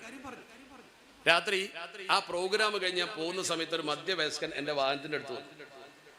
സലാം പറഞ്ഞിട്ട് പറഞ്ഞു, നിങ്ങൾ പറഞ്ഞതൊക്കെ ഞാൻ കേട്ടു, കുടുംബ ബന്ധം നമ്മൾ നിലനിർത്താഞ്ഞാലുള്ള വിഷമവും അതിന്റെ ബർക്കത്തില്ലായ്മയൊക്കെ മനസ്സിലായി. ഒരു കാര്യം ഞാൻ പറയട്ടെ, ഞാൻ എൻ്റെ ജേട്ടനുമായിട്ട് തെറ്റിയിട്ട് 15 കൊല്ലായി. ജേട്ടനും പെങ്ങന്മാരൊക്കെ ഇട്ട് തെറ്റാണ്, ഞാൻ ഒറ്റയാണ്, അവരും ഒന്നിച്ച. ഇപ്പം ഞങ്ങളെ മക്കൾ വരെ കണ്ടാൻ മിണ്ടൂല. അത്തരം അകൽച്ച ഞങ്ങൾ തമ്മിലുണ്ട്. ഇതൊന്ന് കൂട്ടി യോജിപ്പിക്കാൻ ഞാൻ മനസ്സുകൊണ്ട് ഇപ്പോൾ ആഗ്രഹിക്കുന്നുണ്ട്. നിങ്ങളിപ്പോൾ ഇത് പറഞ്ഞു കേട്ടപ്പോൾ കുറച്ചുകൂടി എനിക്ക് ആഗ്രഹം തോന്നി. അല്ലെങ്കിൽ 15 കൊല്ലായപ്പോൾ ഇതൊക്കെ ഒന്ന് മരിക്കുന്നതിൻ്റെ മുമ്പ് ഒന്ന് ഒത്തുതീരണമെന്ന് എനിക്ക് താല്പര്യമുണ്ട്. എന്താ നിങ്ങൾ ചെയ്തു തരാമെന്ന് ചോദിച്ചു. ഞാൻ പറഞ്ഞു, എനിക്കിപ്പൊന്നും ചെയ്തു തരാൻ കഴിയില്ല, പക്ഷെ നിങ്ങൾ നമ്പർ കിട്ടിയാൽ മതി. അയാളെ നമ്പർ വാങ്ങി. ഞാൻ അയാളെ നമ്പർ വാങ്ങി വീട്ടിൽ പോയി. ഇപ്പം ഇതുപോലത്തെ ഒരു മുദരിസ്, എനിക്ക് പരിചയമുള്ളൊരു മുദരിസാണ് അവിടെ ഉള്ളത്, ഖത്തീബ്. ഞാൻ അയാളെ വിളിച്ചിട്ട് ഈ നമ്പർ കൊടുത്തു, പ്രശ്നവും പറഞ്ഞു കൊടുത്തു. അയാൾ നല്ല വിദഗ്ധനാണ്. അയാൾ പിറ്റേ ദിവസം രാവിലെ തന്നെ ഇയാളെ വിളിച്ചു വരുത്തി അയാളെ റൂമിലേക്ക്. അയാളോട് ചോദിച്ചു, എന്താ നിങ്ങളെ പ്രശ്നം എന്ന് ചോദിച്ചു. അയാൾ പറഞ്ഞു, ഞാൻ ഗൾഫിലായിരുന്നു കുറേ കാലം. അപ്പോഴാണ് ബാപ്പ മരിച്ചത്. എൻ്റെ ജേട്ടന്മാർ അവർ അത്ര വലിയ സാമ്പത്തിക ശേഷിയൊന്നും ഇല്ലാത്ത ആളുകളാണ്. കൂലിപ്പണിയും കച്ചവടം ചെറുതൊക്കെ നടത്തിക്കൊണ്ടിരിക്കുന്ന ആളുകളാണ്. ഞാൻ വിദേശത്തായതുകൊണ്ട് എനിക്ക് അന്നത്തെ സൗകര്യമുണ്ട്. ബാപ്പ മരിച്ചപ്പോൾ സ്വത്ത് വീതം വെച്ചപ്പോൾ അവർ എനിക്ക് അർഹതപ്പെട്ട അവകാശം കൃത്യമായി തന്നിട്ടില്ല. എനിക്ക് കിട്ടേണ്ട അവകാശം കൃത്യമായി തന്നില്ല. നല്ല സ്ഥലമല്ല തന്നത്, അവരെനിക്ക് കുറച്ചേ തന്നുള്ളൂ. അതിൻ്റെ കാരണം ഞാൻ ഗൾഫിലാണ്, പണമുണ്ടെന്നുള്ള ധാരണ. അങ്ങനെ ചെയ്യാൻ പാടില്ലല്ലോ. അതിൻ്റെ പേരിൽ ഞാനും അവരും തമ്മിൽ പിണങ്ങി 15 കൊല്ലമായി മിണ്ടാറേ ഇല്ല. പെങ്ങന്മാരും മിണ്ടാറില്ല. പെങ്ങന്മാരൊക്കെ ചേട്ടന്മാരെ കൂടെ, ചേട്ടൻ്റെ കൂടെ. അവിടെ ഇപ്പം എനിക്ക് ഇതൊന്ന് നന്നായി കിട്ടിയാൽ കൊള്ളാമെന്നുണ്ട്. ഞങ്ങളെ മക്കൾ വരെ കണ്ടാൻ മിണ്ടാത്ത അവസ്ഥയിലാണ്. അതൊന്ന് ചേർത്തി തരാൻ വേണ്ടി ഞാൻ പറഞ്ഞു എന്നുള്ളൂ എന്ന് പറഞ്ഞു. ഇയാളെ കാര്യങ്ങളൊക്കെ കേട്ട് പഠിച്ചതിന് ശേഷം അയാളെ കയ്യിൽ നിന്ന് അയാളെ ജേട്ടൻ്റെ നമ്പർ വാങ്ങി ജേട്ടനെ വിളിച്ചു. ജേട്ടനെ വിളിച്ച് ജേട്ടൻ ഒറ്റയ്ക്ക് വന്നു ഈ സംഗതി അദ്ദേഹത്തോട് പറഞ്ഞു. അപ്പം അയാൾ പറഞ്ഞു, 15 കൊല്ലമായപ്പോൾ ഇതൊന്ന് കൂടി നന്നാവണമെന്ന് എനിക്കും ആഗ്രഹം എൻ്റെ മനസ്സിലുണ്ട്, പക്ഷെ അത് അങ്ങനെ പറയാൻ പറ്റൂലല്ലോ. അവൻ പറഞ്ഞൊക്കെ ശരിയാണ്, അന്ന് ഞങ്ങൾ അർഹതപ്പെട്ട അവകാശം അവന് കൊടുത്തില്ല, കുറച്ചേ കൊടുത്തിട്ടുള്ളൂ. അന്ന് അവന് സൗകര്യമുണ്ട്, ഞങ്ങൾക്ക് സൗകര്യമില്ല. ചെയ്ത് തെറ്റാന്ന് ഞങ്ങൾക്ക് അറിയാം, പക്ഷെ പെങ്ങന്മാരും എല്ലാവരും അങ്ങനെ പറഞ്ഞപ്പോൾ അങ്ങനെ ആയിപ്പോയതാ. ഇനിയിപ്പോൾ ഒരു കാര്യം ചെയ്യാം, ഞങ്ങൾക്കൊക്കെ ഇപ്പം ഞങ്ങളെ മക്കളൊക്കെ ജോലി ചെയ്ത് അത്യാവശ്യം നല്ല നിലയിൽ തന്നെയാണ്, അവൻ എന്താ വേണ്ട വെച്ചാൽ കൊടുക്കുക, അതൊന്ന് പരിഹരിച്ച് തന്നാൽ നല്ലതാണ്, എനിക്കും നന്നാവണം എന്നുണ്ട്, പെങ്ങന്മാർക്കുണ്ട് എന്ന് പറഞ്ഞു. അപ്പം രണ്ടാളെ മനസ്സ് ഒന്നാന്ന് കണ്ടപ്പോൾ രണ്ടാളെ ഒരുമിച്ച് വിളിച്ചു. പിറ്റേ ദിവസം അനുജൻ പറഞ്ഞു, എന്നോട് വിവരമൊക്കെ പറഞ്ഞു. ഈ പറഞ്ഞ ആള് പറഞ്ഞു, എനിക്കൊന്നും വേണ്ട, അന്നത്തെ സാഹചര്യത്തിൽ എനിക്ക് എന്നെ അവഗണിച്ചപ്പോൾ എനിക്ക് അങ്ങനെ തോന്നി, ഇപ്പം എനിക്ക് അതിൻ്റെ ആവശ്യമില്ല, ഒന്നും തന്നിട്ട് കാര്യമില്ല, എല്ലാം ഞാൻ വിട്ടു പുറത്തു, ഒന്ന് ഒരുമിച്ച് കൂടിയാൽ മതി. ജേട്ടൻ അത് കേട്ടപ്പോൾ വല്ലാത്ത സങ്കടമായി. 15 കൊല്ലം ഇതിനാണപ്പോൾ ഞങ്ങൾ തെറ്റിയുന്നത്. രണ്ടാളും എഴുന്നേറ്റു, കെട്ടിപ്പിരിച്ച രണ്ടാളും കരഞ്ഞിട്ട് ആ റൂമിൽ നിന്ന് ഇറങ്ങുമ്പോൾ ഈ ഉസ്താദ് എന്നെ വിളിച്ചു. 15 കൊല്ലത്തെ പിണക്കം തീർത്ത് സന്തോഷത്തോടെ രണ്ടാളുണ്ട് ഇറങ്ങുകയാണ്. അയാൾ പോയിട്ട് പെങ്ങന്മാരും കൂട്ടുകാരെയൊക്കെ വിളിച്ചു കൂട്ടിയിട്ട് സന്തോഷം പങ്കിടുക. ആ മനുഷ്യൻ്റെ മനസ്സിലെത്ര സന്തോഷം ഉണ്ടാവും നോക്കുങ്ങൾ. എന്തേപ്പോടെ ഉണ്ടായത്? ഒരു ഉസ്താദ് അതിന് ചെറിയ ശ്രമം നടത്തി എന്നുള്ളതാണ്, ഞാനല്ല. നമ്മളൊന്ന് ശ്രമിച്ചാൽ നമ്മുടെ മഹലിൽ, നിങ്ങളെ മഹലിലുണ്ടാവും ഇതുപോലെ തമ്മ് തെറ്റി നിൽക്കുന്ന ആൾക്കാർ, അയൽപക്കക്കാർ തെറ്റി നിൽക്കുന്ന ആൾ. മുഅ്മിനീങ്ങൾ ഒരിക്കലും അങ്ങനെ പിണങ്ങി നിൽക്കാൻ പാടില്ല. നമ്മൾ അവരെ യോജിപ്പിക്കാൻ വേണ്ട പ്രവർത്തനം ചെയ്യാൻ തയ്യാറുണ്ടോ? അള്ളാഹു നമ്മളെ കൂടെ നിൽക്കും, പടച്ച റബ്ബ് നമ്മളെ കൂടെ നിൽക്കും. അതിന് വേണ്ടിയുള്ള പ്രവർത്തനങ്ങൾ ചെയ്യാൻ നമ്മൾ തയ്യാറാണ്. കമ്മിറ്റിക്ക് പിൻബലം കൊടുക്കണം. നിങ്ങൾ ഒന്നുകിൽ മഹല്ല് കമ്മിറ്റി അല്ലെങ്കിൽ കമ്മിറ്റി തന്നെ മതി. ഒരാളെയും നമ്മൾ അവഗണിക്കാൻ പാടില്ല, ഒരുത്തനെയും നമ്മൾ മോശമാക്കാൻ പാടില്ല. ഈ പെരുമാറ്റ മനഃശാസ്ത്രം എന്ന് പറയുന്നത് ബിഹേവിയർ സൈക്കോളജി ഉണ്ട്. അതനുസരിച്ച് മനുഷ്യനോട് പെരുമാറി എല്ലാവരും നന്നാക്കാൻ പറ്റും.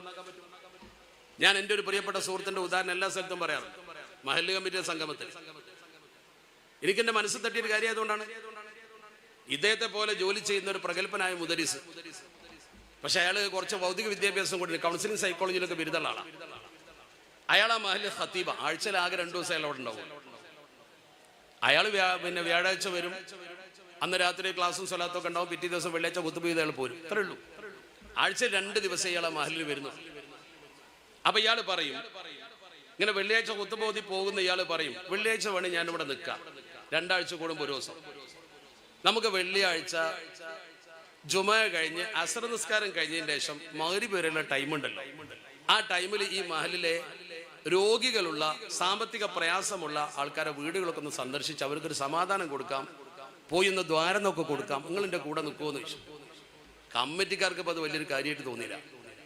എന്നാൽ ഇദ്ദേഹം പറഞ്ഞു അതുകൊണ്ട് കാര്യമുണ്ട്.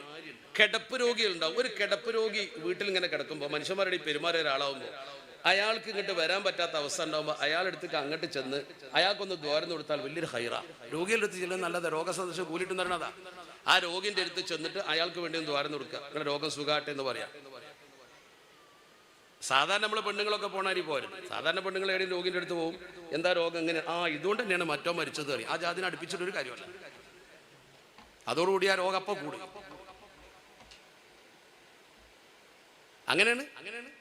അല്ലെങ്കിൽ ഒരു ചികിത്സകൻ തന്നെ ഡോക്ടറെ ചികിത്സ, ആ ഡോക്ടർ ശരിയല്ല കേട്ടോ, വേറെ ഡോക്ടർ എന്നോടത്തുണ്ട് അറിയും. പിന്നെ ചികിത്സയോട് ചികിത്സ പേരിനോടൊക്കെ പറഞ്ഞത്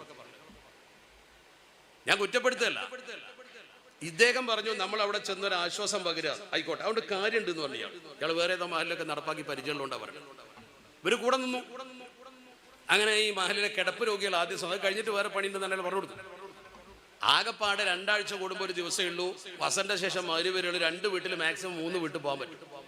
നിങ്ങൾ ശരിക്കും ശ്രദ്ധിക്കണം. ഇതിന്റെ ഗുണം കിട്ടിയ എന്താ വെച്ചാൽ, ഇതിങ്ങനെ തുടർന്ന് പോരുന്ന സമയത്ത് സാധാരണക്കാർ മനസ്സിലാക്കണം. തുടർന്ന് പോരുന്ന സമയത്ത് ഒരു ദിവസം ഒരു വെള്ളിയാഴ്ച വരിങ്ങനെ പോയപ്പോൾ ഒരു വീട്ടിൽ കയറി, തൊട്ടടുത്ത വീട്ടിൽ ഒരു കിടപ്പ് രോഗിയുണ്ട്, അങ്ങോട്ട് പോവാണ്. അപ്പോൾ കമ്മിറ്റിക്കാർ പറഞ്ഞാണ് പോകണ്ടെന്നാണ്. കമ്മിറ്റിക്കാർ ഉസ്താദിനോട് പറഞ്ഞു പോകണ്ട. ഉസ്താദ് ചോദിച്ചാൽ എന്തേ?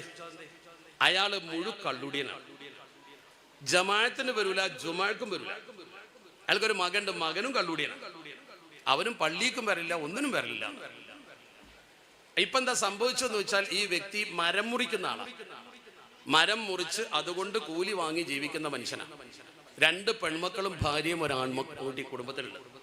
ഇയാൾ മരം മുറിച്ച് ഇറക്കുന്ന സമയത്ത് കയറ് പൊട്ടിയിട്ട് മരത്തിന്റെ കഷ്ടം ഇയാളെ ശരീരത്തിൽ അടക്ക ഇയാൾ നിലത്തേക്ക് വീണു. വീഴ്ചയും ഈ മരം വന്ന് വീഴലും കൂടി മരത്തിന്റെ ഒരു കഷ്ണം വന്ന് വീഴലും കൂടി ആയപ്പോൾ നട്ടെല്ല് ചതഞ്ഞുപോയി. നട്ടെല്ല് ചതഞ്ഞു. ഡോക്ടർമാർ പറഞ്ഞു ഇനി ഇയാൾ ഈ കിടത്തം കിടക്കുള്ളൂ, എഴുന്നേൽക്കൂലെന്ന് ഉറപ്പാ, ഇനി ഒന്നും ചെയ്യാൻ കഴിയില്ല, ഇങ്ങനെ കിടക്കുക. ആ മനുഷ്യന്റെ ഗതി ഇങ്ങനെ, തല പോലും തിരിക്കാൻ പറ്റില്ല, കാരണം ഇവിടെ നട്ടെല്ലിന്റെ പ്രധാനപ്പെട്ട ഭാഗം തകർന്നിട്ടുണ്ട്, ഒന്നും ചെയ്യാൻ കഴിയില്ല. പക്ഷേ അയാൾ ജീവിക്കും, മരണം വരെ ഇങ്ങനെ കിടക്കുമ്പോൾ ഒന്നും ചെയ്യാൻ കഴിയില്ല, അനങ്ങാൻ കഴിയില്ല. അത്രമാത്രം ബുദ്ധിമുട്ടുള്ള ഒരു രോഗമാണ്. അല്ലാഹു അത്ര അപകടത്തെ തൊട്ട് നമ്മളെ കാത്തുരക്ഷിക്കട്ടെ. ചുരുക്കത്തില് ഈ ആളെ സന്ദർശിക്കേണ്ടെന്ന് കമ്മിറ്റിക്കാർ പറഞ്ഞപ്പോൾ ഉസ്താദ് ചോദിച്ചു, അയാളെ വീട്ടിൽ നമ്മൾ വരിസംഖ്യ വാങ്ങലുണ്ടോ ചോദിച്ചു. ആ വരിസംഖ്യ കിട്ടലുണ്ട്. നമുക്ക് പിന്നെ വരിസം കിട്ടിയാൽ പിന്നെ കള്ളുപിടിച്ചാലും കുഴപ്പമൊന്നുമില്ലല്ലോ, നമുക്ക് കിട്ടാൾ കിട്ടിയല്ലോ. ഉസ്താദ് പറഞ്ഞു പറ്റില്ല, പോയേ പറ്റൂ. പോയി അവിടെ പോയി ഇവരെന്താ ഈ ഉസ്താദ് ചെയ്യാൻ പോണത്? കള്ളുകുടിയനെ കള്ളുകുടിയൻ, പള്ളിക്കും വരില്ല ജുമഴക്കും വരില്ല, മകനും അങ്ങനെ തന്നെ. ഈ ഉസ്താദ് ചെന്നിട്ട് ഈ കമ്മിറ്റിക്കാരെയും കൂട്ടി അവിടെ, അപ്പൊ ഈ വീട്ടിൽ കണ്ട് കയറിയപ്പോ ഈ വ്യക്തി, കിടക്കുന്ന വ്യക്തിക്ക് ഇയാളെ മക്കൾക്കൊക്കെ പട ഭയങ്കര അത്ഭുതം. നാട്ടുകാർ മുഴുവൻ കള്ളുടിയനാന്നാണ് ഒഴിവാക്കിയ ഒരു വീട്ടിലേക്ക് നേരെ കമ്മിറ്റിക്കാരും പ്രധാനപ്പെട്ട നാട്ടിലെ കാരണന്മാരോട് വരണം. അല്ലെങ്കിൽ തന്നെ നമ്മുടെ സാധാരണക്കാരായ വീട്ടിലെ ആൾക്കാർക്ക് ഒരു തോന്നലുണ്ട്, ഉസ്താദ് എപ്പോൾ വന്നാലും എന്തെങ്കിലും കൈമടക്ക് കൊടുത്തെങ്കിലും ഉസ്താദ് വരുള്ളൂ എന്ന്. നിങ്ങൾ ഉസ്താദിന് കൊടുക്കണ കൈമടക്ക് അതുകൊണ്ട് മുടക്കണ്ട, ഇത് ഫ്രീ ആണ്. ഇത് ഇയാൾ കാശൊന്നും വാങ്ങാതെ ഫ്രീ ആയിട്ട് പോയി ദ്വാരം കൊടുക്കണം. അത് ഉസ്താദ് ചിലപ്പോൾ ദ്വാരം തരും, ശമ്പളം ഒന്ന് കൂട്ടി കൊടുത്താൽ മതി. ഞാൻ പറഞ്ഞു വരുന്നത്, അവിടെ ചെന്നു ഇയാൾ അവിടെ ഇരുന്നിട്ട് ആദ്യം പറഞ്ഞ വാക്കെന്താ, ആ രോഗിന്റെ കയ്യൊക്കെ ഒന്ന് ഒഴിഞ്ഞ് ആൾക്കൊരു സമാധാനം കൊടുത്തിട്ട് പറഞ്ഞു, ഞങ്ങളിപ്പോ വന്നത് നിങ്ങളെ ദ്വാര കിട്ടാൻ. രോഗിയായി കിടക്കുന്ന ആള് ദ്വാരന്നാൽ ഉത്തരം കിട്ടുന്ന നബി തങ്ങൾ പറഞ്ഞിട്ടുണ്ട്, അവിടെ നിങ്ങൾ ദ്വാരന്നാൽ ഉത്തരം കിട്ടും എന്ന് പറഞ്ഞു. അയാളെ മനസ്സിന് എത്ര ഒരു വലിയ മോട്ടിവേഷൻ. കള്ളുടിയനോടാണ് ഈ പറഞ്ഞത്, നിസ്കരിക്കാനും ജുമാക്കും വരാത്ത മനുഷ്യനോടാ ഉസ്താദ് ഈ പറഞ്ഞത്. അയാളെ മനസ്സിൽ എന്തൊരു വലിയ മോട്ടിവേഷനാണത്. അയാളെ മനസ്സിലാ മോട്ടിവേഷൻ ഭയങ്കരല്ലേ. എന്നിട്ട് ഉസ്താദ് പറഞ്ഞു, പിന്നെ നിങ്ങളൊരു കാര്യം മനസ്സിലാക്കണം, നിങ്ങളിപ്പോ ഈ രോഗത്തിന് എഴുന്നേൽക്കൂല എന്ന് ഡോക്ടർമാരൊക്കെ പറഞ്ഞു എന്നുള്ളത് ശരി തന്നെ, ഞാൻ കേട്ടിട്ടുണ്ട്. പക്ഷേ അള്ളാഹ് വിചാരിച്ചാൽ നിങ്ങൾ എഴുന്നേറ്റ് നടക്കും. ഡോക്ടർമാരൊക്കെ മേലെയാണ് പഠിച്ചവൻ, അത് നിങ്ങൾക്ക് അറിയില്ല ചോദിച്ചു. അപ്പൊ തന്നെ അയാളെ കണ്ണിന് തിളങ്ങുകയാണ്, ആ കിടക്കുന്ന മനുഷ്യന് സന്തോഷം കിട്ട് വരികയാണ്. എന്നിട്ട് ആ ഇരുന്ന ഇരിപ്പിൽ ഉസ്താദ് അയാൾക്ക് വേണ്ടി പ്രത്യേകം ദ്വാരക്കുകയാണ്. നല്ല മലയാളത്തിൽ മനസ്സിലാവുന്ന രീതിയിൽ ഹൈറിന് വേണ്ടി ദ്വാരുന്നു, രോഗം മാറാൻ വേണ്ടി ദ്വാരുന്നു.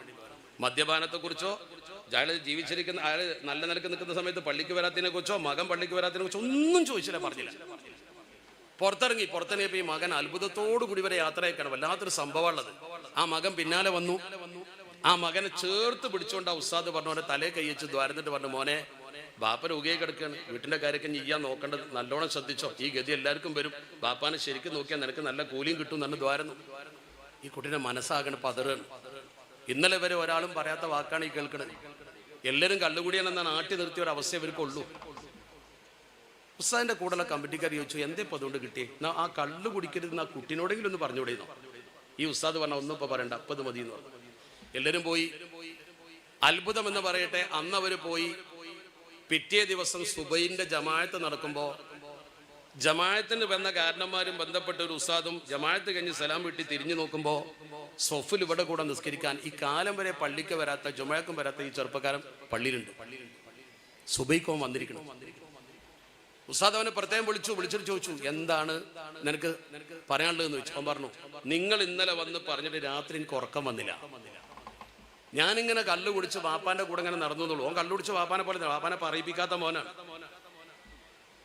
അവിടെ ഞാനും അങ്ങനെ ആയിപ്പോയി. പക്ഷേ നിങ്ങൾ ഇന്നലെ വന്നത് തന്നെ ഞങ്ങൾക്ക് വല്ലാത്തൊരു സംഭവമായി തോന്നി.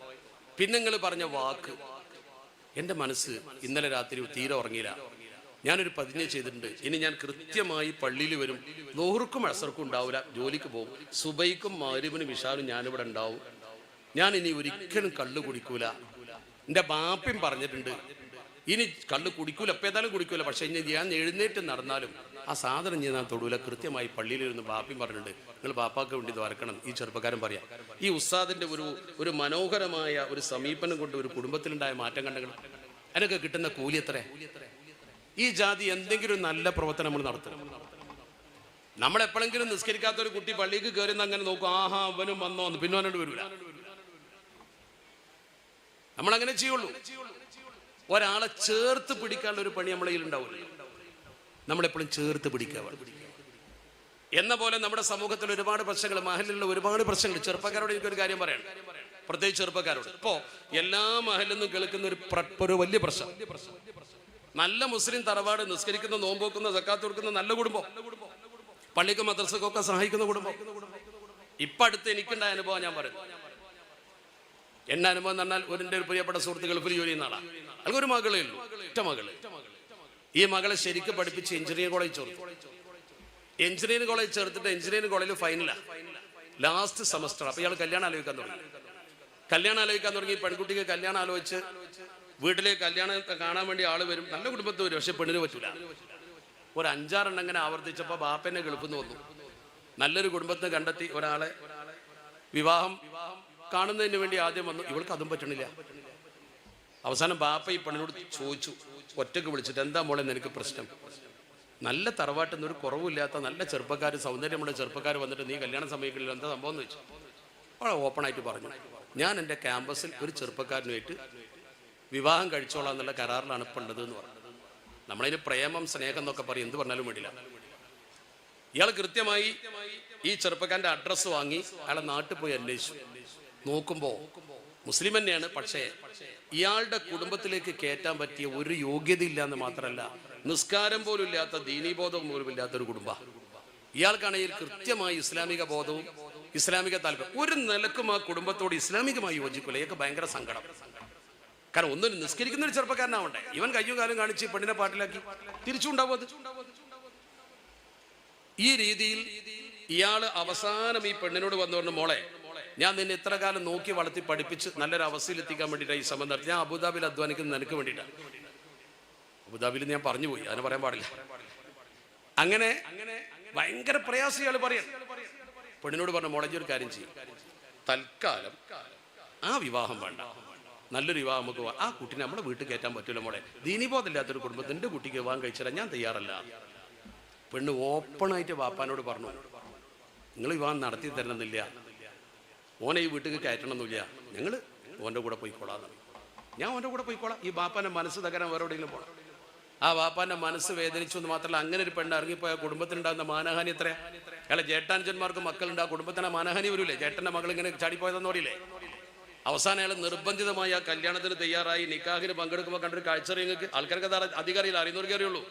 സവ്വജ് തുക്കാന്ന് സ്വന്തം മകളെ വേറൊരാളെ കയ്യിൽ ഇങ്ങനെ ഏൽപ്പിച്ചു കൊടുക്കുമ്പോൾ അത് പറയുമ്പോൾ ബാപ്പാക്ക് മനസ്സിൽ സന്തോഷവും സങ്കല്പമൊക്കെ ഉണ്ടാവും. ഈ ബാപ്പാന്റെ കണ്ണിന്ന് കണ്ണുനീര് വീണിട്ടില്ല എന്നേ ഉള്ളൂ. മറച്ചു പിടിക്കണ അയാൾ ദുഃഖം. അയാൾ മറ്റുള്ളവരിൽ നിന്ന് മറച്ചു പിടിക്കങ്ങനെ ബലം പിടിച്ച് നിൽക്കണേ. തൽക്കാലം അയാൾ ഇവിടുന്ന് രക്ഷപ്പെട്ടു. ആ നിക്കാഹ് നടത്തി നോക്കണങ്ങൾ. ഇഷ്ടമില്ലാത്ത ഈ നിക്കാഹ് നടത്തിയ ആ പെൺകുട്ടിയുടെ വാശി ഇത് ചെറുപ്പക്കാർക്കുണ്ടാവില്ല. എൻ്റെ സദസ്സിലുള്ള മഹലിലെ പ്രിയപ്പെട്ട ചെറുപ്പക്കാരോടും ചെറുപ്പക്കാരികളോടും ഞാൻ പറയുന്നു, നിങ്ങൾ വേണമെങ്കിൽ ഒരു ഭർത്താവിനെയോ അല്ലെ ആൺകുട്ടി ഭാര്യയെയോ കണ്ടെത്തിക്കോ, കുഴപ്പമില്ല. സ്നേഹിക്കുന്നത് തെറ്റാന്ന് ഞാൻ പറയുന്നില്ല.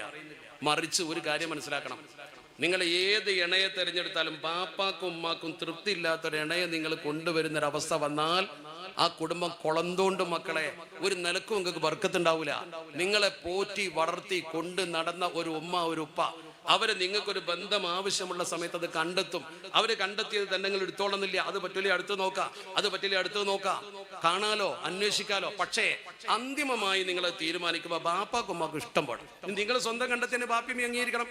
ബാപ്പയും ഉമ്മയും അംഗീകരിക്കാതെ അമ്മാനും ഇപ്പാനും വെറുപ്പിച്ചിട്ട് നിങ്ങൾ കുടുംബത്തേക്ക് ഒരു പെൺകുട്ടിനെ കൊണ്ടുവരികയോ ഒരു പുരുഷനെ നിങ്ങൾ വീട്ടിലേക്ക് ഭർത്താവായി സ്വീകരിക്കുകയോ ചെയ്താൽ അള്ളാന്റെ റസൂൽ തീർത്ത് പറഞ്ഞിട്ടുണ്ട്, മൻ അസാ വാലിദൈഹി ലം യറ സുറൂറ മിൻ വലദിഹി. അവനാന്റെ വാപ്പാൻ ഇമ്മാനെ വെറുപ്പിച്ചാൽ നിങ്ങളെ മക്കളിൽ നിന്ന് ഒരു സ്വൈരം നിങ്ങൾക്ക് ഉണ്ടാവൂല, നിങ്ങൾക്ക് ഒരു സുഖം ദുന്യാവിൽ അല്ലാതെ തരൂല. അഷ്റഫുൽ ഖൽഖ് മുഹമ്മദ് മുസ്തഫ നല്ലോണം മക്കൾ പഠിച്ചോളൂ. ഇപ്പൊ തുടങ്ങിയൊരു ഏർപ്പാടാണത്. ഒരു കോളേജിലേക്ക് അയക്കേ അല്ലെങ്കിൽ എവിടെയെങ്കിലും ബസ് സ്റ്റാൻഡിലോ ബസ് സ്റ്റോപ്പിലോ ബസ്സിലോ കണ്ടെത്തി അപ്പം ഇവരെ പ്രേമിച്ച് തുടങ്ങണ ഏർപ്പാട്. എത്ര കുടുംബത്തിൽ ഇങ്ങനത്തെ പ്രശ്നമുണ്ട്. അതിൽ വലിയൊരു കക്ഷിയാണ് മൊബൈൽ. അതിൽ വലിയൊരു കക്ഷിയാണ് മൊബൈൽ. അതങ്ങനെയാണ്, അത് വലിയൊരു പ്രശ്നമാണ്. നമ്മളൊക്കെ അങ്ങനെയുള്ള വീട്ടിലൊക്കെ ഉമ്മാരെന്ത് ചെയ്യും, മൊബൈൽ കിടന്ന കുട്ടികളെ കുറ്റം പറയും, കുട്ടികൾ കിടന്ന മൊബൈലിനും കുറ്റം പറയും. അല്ല അങ്ങനെ ഉണ്ടാകുക. മൊബൈൽ കിടന്ന കുട്ടീനെ കുറ്റം പറയാൻ കെടുത്തിയ കുട്ടി കിടന്നാലോ ആ മൊബൈലിന്റെ ഗുണമാണ്. ആ സാധനം ഒന്ന് നിയന്ത്രിക്കണം. ആ സാധനത്തെ ചെറുതായി ഒന്ന് നിയന്ത്രിക്കണം. മൊബൈൽ വേണ്ടെന്ന് ഇപ്പൊ പറയാൻ പറ്റില്ല. കുട്ടികൾക്ക് അത് ആവശ്യമാണ്, പഠനത്തിന് ആവശ്യമാണ്, നെറ്റ് ആവശ്യമാണ്. പക്ഷെ എല്ലാത്തിനും ഒരു പരിധി ഉണ്ട്. ആ പരിധിക്കപ്പുറത്തേക്കൊന്നും പോകാൻ പാടില്ല. അവിടെ ശരിക്കും നിങ്ങൾ നമ്മളിങ്ങനെ സദസ്സം പിരിഞ്ഞു പോകുമ്പോൾ ഇന്ന് മുതൽ ശ്രദ്ധിച്ചോ, നമ്മുടെ സംരക്ഷണത്തിന് ആവശ്യമായതൊക്കെ നമ്മൾ ചെയ്യണം. നമ്മുടെ സംരക്ഷണത്തിന് ഒരുപാട് കാര്യം ആവശ്യമാണ്. അതിൽ ചെറുതുണ്ട്, വലുതുണ്ട്, ശ്രദ്ധ ഉണ്ട്, സൂക്ഷ്മത ഉണ്ട്, ഒക്കെ ഉണ്ട്. ഒരു ചെറിയ കാര്യം ഞാൻ ചോദിക്കട്ടെ, നമ്മളിപ്പോൾ അല്ല ഒരുപാട് സമയമില്ല എന്നുണ്ടോ, സമയമല്ലാതെ വൈകിപ്പോയി, കുറേ ഉണ്ടെങ്കിൽ ഒരുപാട് പറയണ്ടേ. അപ്പോൾ നമ്മൾ എന്ത് ചെയ്യും? മുസ്ലിങ്ങൾക്ക് പ്രശ്നമാണെന്ന് പറയും. പ്രശ്നം തന്നെയാണ്. നമുക്ക് ബുദ്ധിമുട്ടാന്ന് പറയും. ഫാസിസ്റ്റുകൾ നമ്മുടെ തലക്ക് മീത പറക്കുകയാണ്, നമുക്ക് വലിയ ബുദ്ധിമുട്ടാണ്, പ്രയാസമാണ്, ഇടങ്ങാറാണ്. ഒക്കെ ശരിയാണ്, ഒക്കെ ശരിയാ, ഒരു സംശയമില്ലല്ലോ. പക്ഷേ ഇതിൽ നിന്നൊക്കെ രക്ഷ നേടാൻ ഇസ്ലാം പഠിപ്പിച്ചു തന്ന എന്തെങ്കിലും ഒരു ഗുണകരമായ കാര്യം നമ്മൾ ചെയ്യുമോ? ഞാൻ ഒരു ഉദാഹരണം പറയാം, ഒറ്റ ഉദാഹരണം ഈ സാസിനോട് പറയാം. നിങ്ങൾ നോക്ക്, അള്ളാന്റെ കാവൽ കിട്ടുന്ന പണി നമ്മൾ എന്ന് നിർത്തിവെച്ചോ അന്ന് മുതൽ ശത്രുവിന്റെ സംഹാര പ്രവർത്തനം തുടങ്ങിയിട്ടുണ്ട്. പണ്ടത്തെ മനുഷ്യന്മാരും നമ്മളെ വ്യത്യാസത. ഇപ്പൊ ഞാൻ ചെറിയൊരു ഉദാഹരണം പറയാം. നിങ്ങളിപ്പോ ഇതൊക്കെ കഴിഞ്ഞ് ഭക്ഷണമൊക്കെ കഴിച്ച് രാത്രി നമ്മളെ കുട്ടികളെ പരിപാടിയൊക്കെ ഉണ്ട്, ഭംഗിയാക്കി ഉസ്താദ് സംവിധാനിച്ചിട്ടുണ്ട്. ഇതിന്റെ വാർഷികവും ഒക്കെ, ദർസിന്റെ വാർഷികമൊക്കെ ഭംഗിയായി നടക്കും. അള്ളാഹു നല്ല നിലക്ക് നടത്തി തരട്ടെ. അത് കഴിഞ്ഞിട്ട് നിങ്ങൾ പോയി കിടന്നുറങ്ങി രാവിലെ എഴുന്നേൽക്കും. ഉറക്കൊരു വലിയ അനുഗ്രഹം, അള്ള തരുന്ന ഏറ്റവും വലിയൊരു അനുഗ്രഹമാണ് ഉറക്കം, മനസ്സിലാക്കണം. ഉറക്കില്ലാഞ്ഞാൽ അപകടം വരും. ആ ഉറക്ക് എഴുന്നേൽക്കുകയാണ് രാവിലെ സുബൈക്ക്. ഈ എഴുന്നേറ്റ് ബെഡിൽ നിന്ന് ആദ്യം എഴുന്നേൽക്കുമ്പോൾ വായ തുറന്ന് ആദ്യം പറയേണ്ടത് എന്താ? അൽഹംദുലില്ലാഹില്ലദീ അഹ്യാനി ബഅദ മാ അമാതനി വഇലൈഹിൻ നുശൂർ എന്നാണ്. അതൊരു വല്ലാത്ത പ്രാർത്ഥന. എന്താ കാരണം? 3 കാര്യങ്ങളുണ്ട്. ഒന്നെന്താന്ന് വെച്ചാൽ അല്ലദീ അഹ്യാനി ബഅദ മാ അമാതനി എന്നാണ്. അല്ലദീ അഹ്യാനി ബഅദ മാ, എന്താണ് പറയുക വാക്കിന്റെ അർത്ഥം? അല്ലദീ അഹ്യാനി, എന്നെ ജീവിപ്പിച്ച പടച്ചോനെ, ബഅദ മാ അമാതനി, എന്നെ മരിപ്പിച്ച് കിടത്തിൻ്റെ ശേഷം. അപ്പോൾ ഉറങ്ങുമ്പോൾ മരിച്ചു കിടക്കണ മാതിരി നമ്മൾ മരിച്ചു കിടക്കരുത്. ഹദീസിൽ മുത്തനബി തങ്ങൾ പറയണം, ഞാൻ പറയല്ല, മരിച്ചു കിടക്കുന്ന പോലെയായിരുന്നു. അവിടെ നിന്ന് അഹിയാനി എന്നെ എഴുന്നേൽപ്പിച്ചു. അപ്പൊ 2 കാര്യമായി. മരണത്തിലായിരുന്നു ഞാൻ, അവിടുന്ന് എന്നെ എഴുന്നേൽപ്പിച്ച പടച്ചോനെ നിനക്ക് സർവസ്തുതിയും അൽഹംദുലില്ലാഹ്. എന്നിട്ട് 3ാമത് പറയുന്നത് എന്താ? വൈലൈഹിൻ നുശൂർ, ഞാൻ അങ്ങോട്ട് തന്നെ മടങ്ങി വരും. ഇതേപോലെ ഒരു ദിവസം ഞാൻ ഉണരാതെ ഉറങ്ങും, പിന്നെ പരലോകത്തെ കാണുള്ളൂ. അപ്പൊ മരണത്തെക്കുറിച്ചുള്ളൊരു ഓർമ്മ, ഞാൻ മരിച്ചു കിടക്കുന്നത് പോലെ ആയിരുന്നു, അവിടുന്ന് റബ്ബ് എനിക്ക് ഒരു ദിവസം കൂടി ജീവിക്കാൻ അനുമതി തന്നു, അതിനൊരു അൽഹംദുലില്ലാഹ്. ഈ 3 കാര്യം ഇതൊരു വീട്ടിൽ നിന്ന് ചൊല്ലി രാവിലെ ഇറങ്ങിയാൽ ഭയങ്കര ഒരു കാവലാണ്. ഈ ഹദീസിനെ വ്യാഖ്യാനിച്ച് പല മഹത്തുക്കളും പറഞ്ഞിട്ടുണ്ട്. ഇത് വല്ലാത്തൊരു കാവല. ഒരു മനുഷ്യന് ഒരു ദിവസത്തെ ജീവിതം കിട്ടുമ്പോൾ അൽഹംദുലില്ലാഹ് പറഞ്ഞിട്ട് എഴുന്നേറ്റ് മരിച്ചങ്ങോട്ട് വരുന്ന ഓർത്ത് ഉറങ്ങിക്കിടക്കായിരുന്നു ഞാൻ എന്ന ചിന്ത മനസ്സിൽ വെച്ച് പഠിച്ചോനെ ഇതുപോലെ ഒരു ദിവസം ഉറങ്ങുമല്ലോ എന്നുള്ള ചിന്ത വെച്ചുള്ള നല്ലൊരു മനുഷ്യനായി ഇറങ്ങിയാൽ അവനെ പടച്ച റബ്ബ് മലക്കുകൾ വെച്ച് സംരക്ഷിക്കുന്നു. അത് ഈ ദിക്ർ ചൊല്ലാൻ ഒരു ആൾക്ക് ബെഡിൽ എഴുന്നേറ്റിരുന്ന് ഒരു 15 സെക്കൻഡ് വേണ്ട, 5 സെക്കൻഡ് വേണ്ട. നിങ്ങൾ സാവധാനത്തിൽ ചൊല്ലിയാലും 10 സെക്കൻഡ് ഉണ്ടാവൂലേ. വാചകൻ നോക്കി ചൊല്ലിയൊക്കെ അൽഹംദുലില്ലാഹില്ലദീ അഹ്യാനി ബഅദ മാ അമാതനി വഇലൈഹിൻ നുശൂർ 5 സെക്കൻഡ് ആവൂല. ഒരു 5 സെക്കൻഡ് അള്ളാഹ്ക്ക് വേണ്ടി ഈ കനപ്പെട്ട ദിക്ർ ചെല്ലാൻ എന്താ പ്രയാസം? ഒരു പ്രയാസമല്ല. എന്നാൽ ഞാൻ തിരിച്ചൊരു ചോദ്യം ചോദിക്കട്ടെ, നിങ്ങൾ മറുപടി ഒന്നും പറയണ്ട. ഇപ്പൊ ഈ സദസ്സിൽ ഇത്ര ആൾക്കാരുണ്ടല്ലോ. കാരണന്മാർ പഴയ ആൾക്കാരൊക്കെ കൃത്യമായിട്ട് ചെല്ലുന്നുണ്ടാവും. ഈ സദസ്സിലുള്ള ചെറുപ്പക്കാരുടെ കൂട്ടത്തിൽ, ചിലർ വലിപ്പക്കാരുടെ കൂട്ടത്തിൽ ഇന്ന് രാവിലെ ഈ ദിക്ർ ചൊല്ലി ബെഡിൽ നിന്ന് എഴുന്നേറ്റ് വന്ന ആൾക്കാർ എത്ര ആളുണ്ടാവും? നിങ്ങളോട് ചോദിച്ചാൽ എന്നോട് വേണ്ട. ഈ ദിക്ർ ബെഡിൽ നിന്ന് എഴുന്നേറ്റ് ചൊല്ലി വന്ന ആൾക്കാർ എത്ര ആൾക്കാരുണ്ടാവും ഈ സദസ്സിൽ? എന്ത് നിങ്ങൾക്ക് പ്രയാസം? എന്നിട്ട് നിങ്ങൾ പറയും നമ്മുടെ മേലെ ഫാസിസ്റ്റുകൾ ആധിപത്യം സ്ഥാപിക്കുകയാണ്, നമുക്ക് ബുദ്ധിമുട്ടാണ്, പ്രയാസം. എന്താ നിങ്ങൾ ചെയ്തത് അള്ളാന്റെ കാവലിന്? ഈ ഒരു നല്ല പ്രവർത്തനം ബെഡിൽ നിന്ന് എഴുന്നേൽക്കുമ്പോൾ എന്തേ നിങ്ങൾക്ക് ചെയ്യാൻ പ്രയാസം? നിങ്ങൾ വലിയ ദിക്റഹൽക്കും ദ്വാവും വെച്ചാൽ അവിടെ ചൊല്ലുമല്ലോ. അതെന്തിനാ? മകൻ ഗൾഫിൽ നിന്ന് വിളിച്ചിട്ടുണ്ടാവും, കച്ചവടം കുറച്ച് മോശമാണ്, അവിടെ പോയി ദ്വാരക്കി. അത് കച്ചവടം നന്നാണ്, നിങ്ങളെന്നാണല്ലോ. അല്ലെങ്കിൽ ആർക്കും രോഗം ഉണ്ടാവും, രോഗം മാറാൻ ആയിക്കോട്ടെ, കുഴപ്പമില്ല, ഞാനിതിനെതിരല്ല, നല്ലതാ. അല്ലെങ്കിൽ കുട്ടി നന്നാവാനാണ്. പെണ്ണുങ്ങൾക്കൊക്കെ ഒരു സ്വഭാവമുണ്ട്, കുറ്റപ്പെടുത്തല്ല. കുട്ടികളെ രാവിലെ സുബഹിക്ക് എഴുന്നേൽപ്പിക്കൂല, നിസ്കരിപ്പിക്കൂല, മര്യാദക്ക് എന്തേ നിസ്കരിക്കാൻ ചോദിക്കൂല, ഒന്നും ചോദിക്കൂല. എന്നാ മദ്രസയിൽ മര്യാദക്ക് പഠിപ്പിക്കുക. അത് 5ാം ക്ലാസ് കഴിഞ്ഞാൽ അപ്പോൾ നിർത്തും ചെയ്യും. 7ാം ക്ലാസ് പോയാൽ ആയെങ്കിൽ ആയി. ബോധമില്ലാത്ത സമയത്ത് മദ്രസ നിർത്തും ചെയ്യും. ഒരു 10ാം ക്ലാസ് വരെ മദ്രസ പഠിപ്പിക്കൂല. അങ്ങനെ കുട്ടികളെ ദീന് കൊടുക്കൂല, പഠിപ്പിക്കൂല, ദീനി ചിട്ട വളർത്തൂല. പിന്നെന്താ ഉണ്ടാവുക? എവിടെയും കുട്ടി കള്ളുപിടിച്ച് കിടക്കുന്നുണ്ടെന്ന് തോന്നുമ്പോൾ ആരോ പറഞ്ഞു എൻ്റെ കുട്ടി കള്ളുപിടിക്കുന്നുണ്ട്. അന്വേഷിച്ച് നോക്കുമ്പോൾ ശരിയാണ്, പറഞ്ഞാൽ കേൾക്കണില്ല. അപ്പോൾ ഒരു 100 റുപ്യ കൊണ്ട് ഉസ്താദിൻ്റെ അടുത്ത് വരും. ഉസ്താദിനോട് ദ്വാരപ്പിച്ച് സ്വർഗത്ത് കാക്കാം. നടക്കൂല കൂട്ടരെ.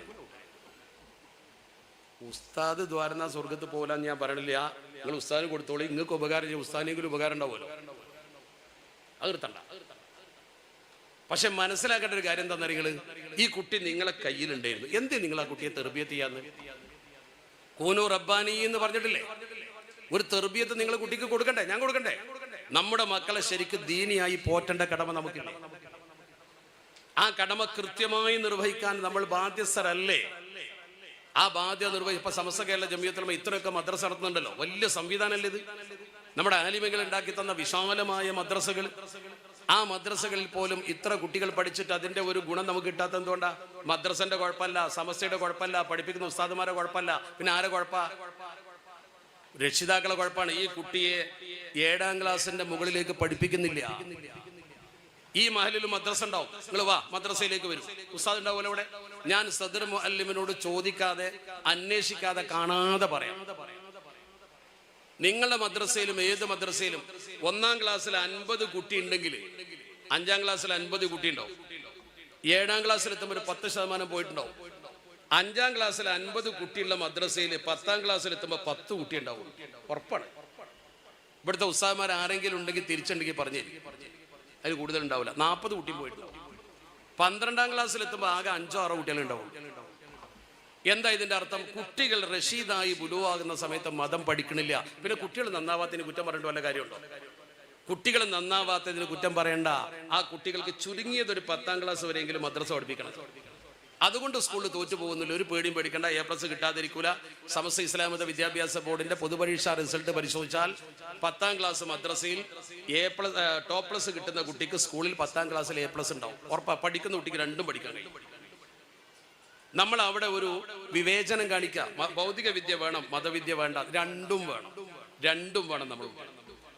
അപ്പോൾ ഞാൻ പറഞ്ഞു വന്നത്, ഈ ഒരു കൃത്യമായ അജണ്ട നമ്മൾ നമ്മുടെ മക്കൾക്ക് കൊടുക്കണമെന്ന്. മഹലിൽ വേണ്ട എന്ന പോലെ നമ്മുടെ മഹലിൽ വേണ്ട 2 കാര്യങ്ങൾ.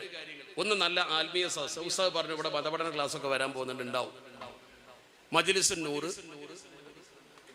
ബാബുസ, അത് വലിയ ഇതാ. ബാബുസാന്റെ ദിക്ർ തിങ്കളാഴ്ച നടക്കുന്നുണ്ട്. അള്ളാഹു ബർക്കത്ത് ചെയ്യട്ടെ. ഒരു മജ്ലിസ്, അത് എപ്പോഴും ഒരു മജ്ലിസ്, ആത്മീയ മജ്ലിസ് അല്ല, ദ്വാരക്കാൻ. ഞാൻ നേരത്തെ പറഞ്ഞല്ലോ, കച്ചവടവും മറ്റൊക്കെ നന്നാ, അത് ദ്വാരക്കണം, അത് ആവശ്യം. ചാപ്പനങ്ങാടി ബാബുസിന്റെ ദിക്ർ കേൾക്കാൻ തന്നെ പ്രസിദ്ധമാണ്. അതിവിടെ കൃത്യമായി തിങ്കളാഴ്ച നടക്കുന്നുണ്ടെന്ന് അറിഞ്ഞു. അതിൽ പങ്കെടുക്കണമൊക്കെ. ഒന്ന്, ചെറുപ്പത്തിൽ കുട്ടികളെ പങ്കെടുപ്പിക്കണം തന്നെ ബാധ്യതകൾ നിർവഹിച്ചുകൊണ്ട് പങ്കെടുപ്പിക്കണം. ബാധ്യത ഇപ്പൊ ഈ കോട്ടക്കല് പാലപ്പുറ പള്ളിയിൽ ചാപ്പനങ്ങാടി ഉസ്താദിന്റെ ചരിത്രത്തിലുണ്ട്. അദ്ദേഹം ദിക്ർ ഹൽക്ക സംഘടിപ്പിച്ചു. അദ്ദേഹം തന്നെ നേതൃത്വം കൊടുക്കുന്ന ദിക്ർ ഹൽക്കയാണ്. ആ സമയത്ത് ആ ദിക്ർ ഹൽക്കയിലേക്ക് ഒരാൾ വന്നിരുന്നു. അദ്ദേഹം മുഖത്തേക്ക് നോക്കി. ചില മഹാന്മാർക്ക് മുഖത്ത് നോക്കിയ കാര്യം പറയാൻ പറ്റും. മുഖത്തേക്ക് നോക്കി അവനെ വിളിച്ചു, അടുത്തേക്ക് വിളിച്ചു. പറയാം അദ്ദേഹത്തിന്റെ പിന്നെ സ്മരണയിലുണ്ട്. നേരെ വിളിച്ചു. പലരും പറയുന്നത് കേട്ടിട്ടുണ്ട്. വിളിച്ചിട്ട് ആ മനുഷ്യനോട് പറഞ്ഞു, നിന്റെ വീട്ടുകാർ നിന്നെ കാത്തിരിക്കുക, നീ വീട്ടുകാർ അരി വാങ്ങി കൊടുത്തിട്ടില്ല, അവർക്ക് ഭക്ഷണം കൊണ്ടുപോയി കൊടുക്കേണ്ട മനക്കുണ്ട്, അത് കൊണ്ടുപോയി കൊടുക്ക്, എന്നിട്ട് ദിക്ർ ചെല്ലാൻ വന്നാൽ മതി. ഇപ്പൊ ഈ ദിക്റല്ല ചെല്ലേണ്ടത്, കുടുംബം നോക്കാണ് വേണ്ടതാണ്. ഓടിച്ചു വിട്ടു. അവനെ ഭാര്യയെയും മക്കളെയും ഉമ്മാനെയും ബാപ്പാനെയും നോക്കാതെ ദിക്ർ ചൊല്ലി നടക്കാനൊന്നും പറഞ്ഞിട്ടില്ല. അതിന്റെ അർത്ഥം എന്താ? ബാധ്യത നിർവഹിച്ച് ചെയ്തിട്ടേ കാര്യമുള്ളൂ. ദിക്ർ ഹൽക്ക വലിയ ഗുണമുള്ള കാര്യമാണ്. അത് വളരെ ഗുണമുള്ള കാര്യമാണ്. പക്ഷേ നമ്മൾ ബാധ്യതകൾ, ഭാര്യ മക്കൾ അവരെ പോറ്റുക, അവർക്ക് വേണ്ടത് ചെയ്തു കൊടുക്കുക, വലിയ പുണ്യം കിട്ടുന്ന കാര്യമാണ്. ചില ആൾക്കാർ ഉമ്മാക്ക് മരുന്ന് വാങ്ങി കൊടുക്കൂല, അങ്ങാടിയിൽ ഫാസ്റ്റ് ഫുഡ് കഴിച്ചു നടക്കുന്നുണ്ടാവും. മാന്യനായിരിക്കും അങ്ങാടിയിൽ, ബാപ്പാക്ക് ഒരു മരുന്നോ ഒരു വസ്ത്രമോ വേണ്ടതോ ഒന്നും ചെയ്തു കൊടുക്കുന്നുണ്ടാവില്ല. എന്ത് വീടാ പിന്നെ അത്? ഗൾഫ് സംസ്കാരം വന്നപ്പോൾ ചെറിയൊരു കുഴപ്പമുണ്ടായിട്ടുണ്ട്. മകൻ വിദേശത്ത് പോയി സമ്പത്ത് ഉണ്ടാക്കി നല്ല നിലക്ക് വീടൊക്കെ ഉണ്ടാക്കി അവനാ വീട് വെച്ചത്.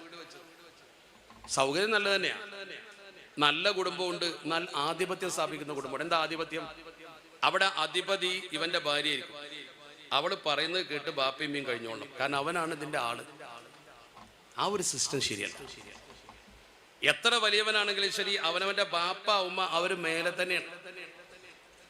എന്നാൽ ആ ബാപ്പയും ഉമ്മയും മക്കളെ സ്വാതന്ത്ര്യം ഒന്ന് അനുവദിച്ചു കൊടുക്കും വേണം, വാശി പിടിച്ച് നിൽക്കും ചെയ്യണം. രണ്ടൊരു അഡ്ജസ്റ്റ്മെന്റ് വേണം.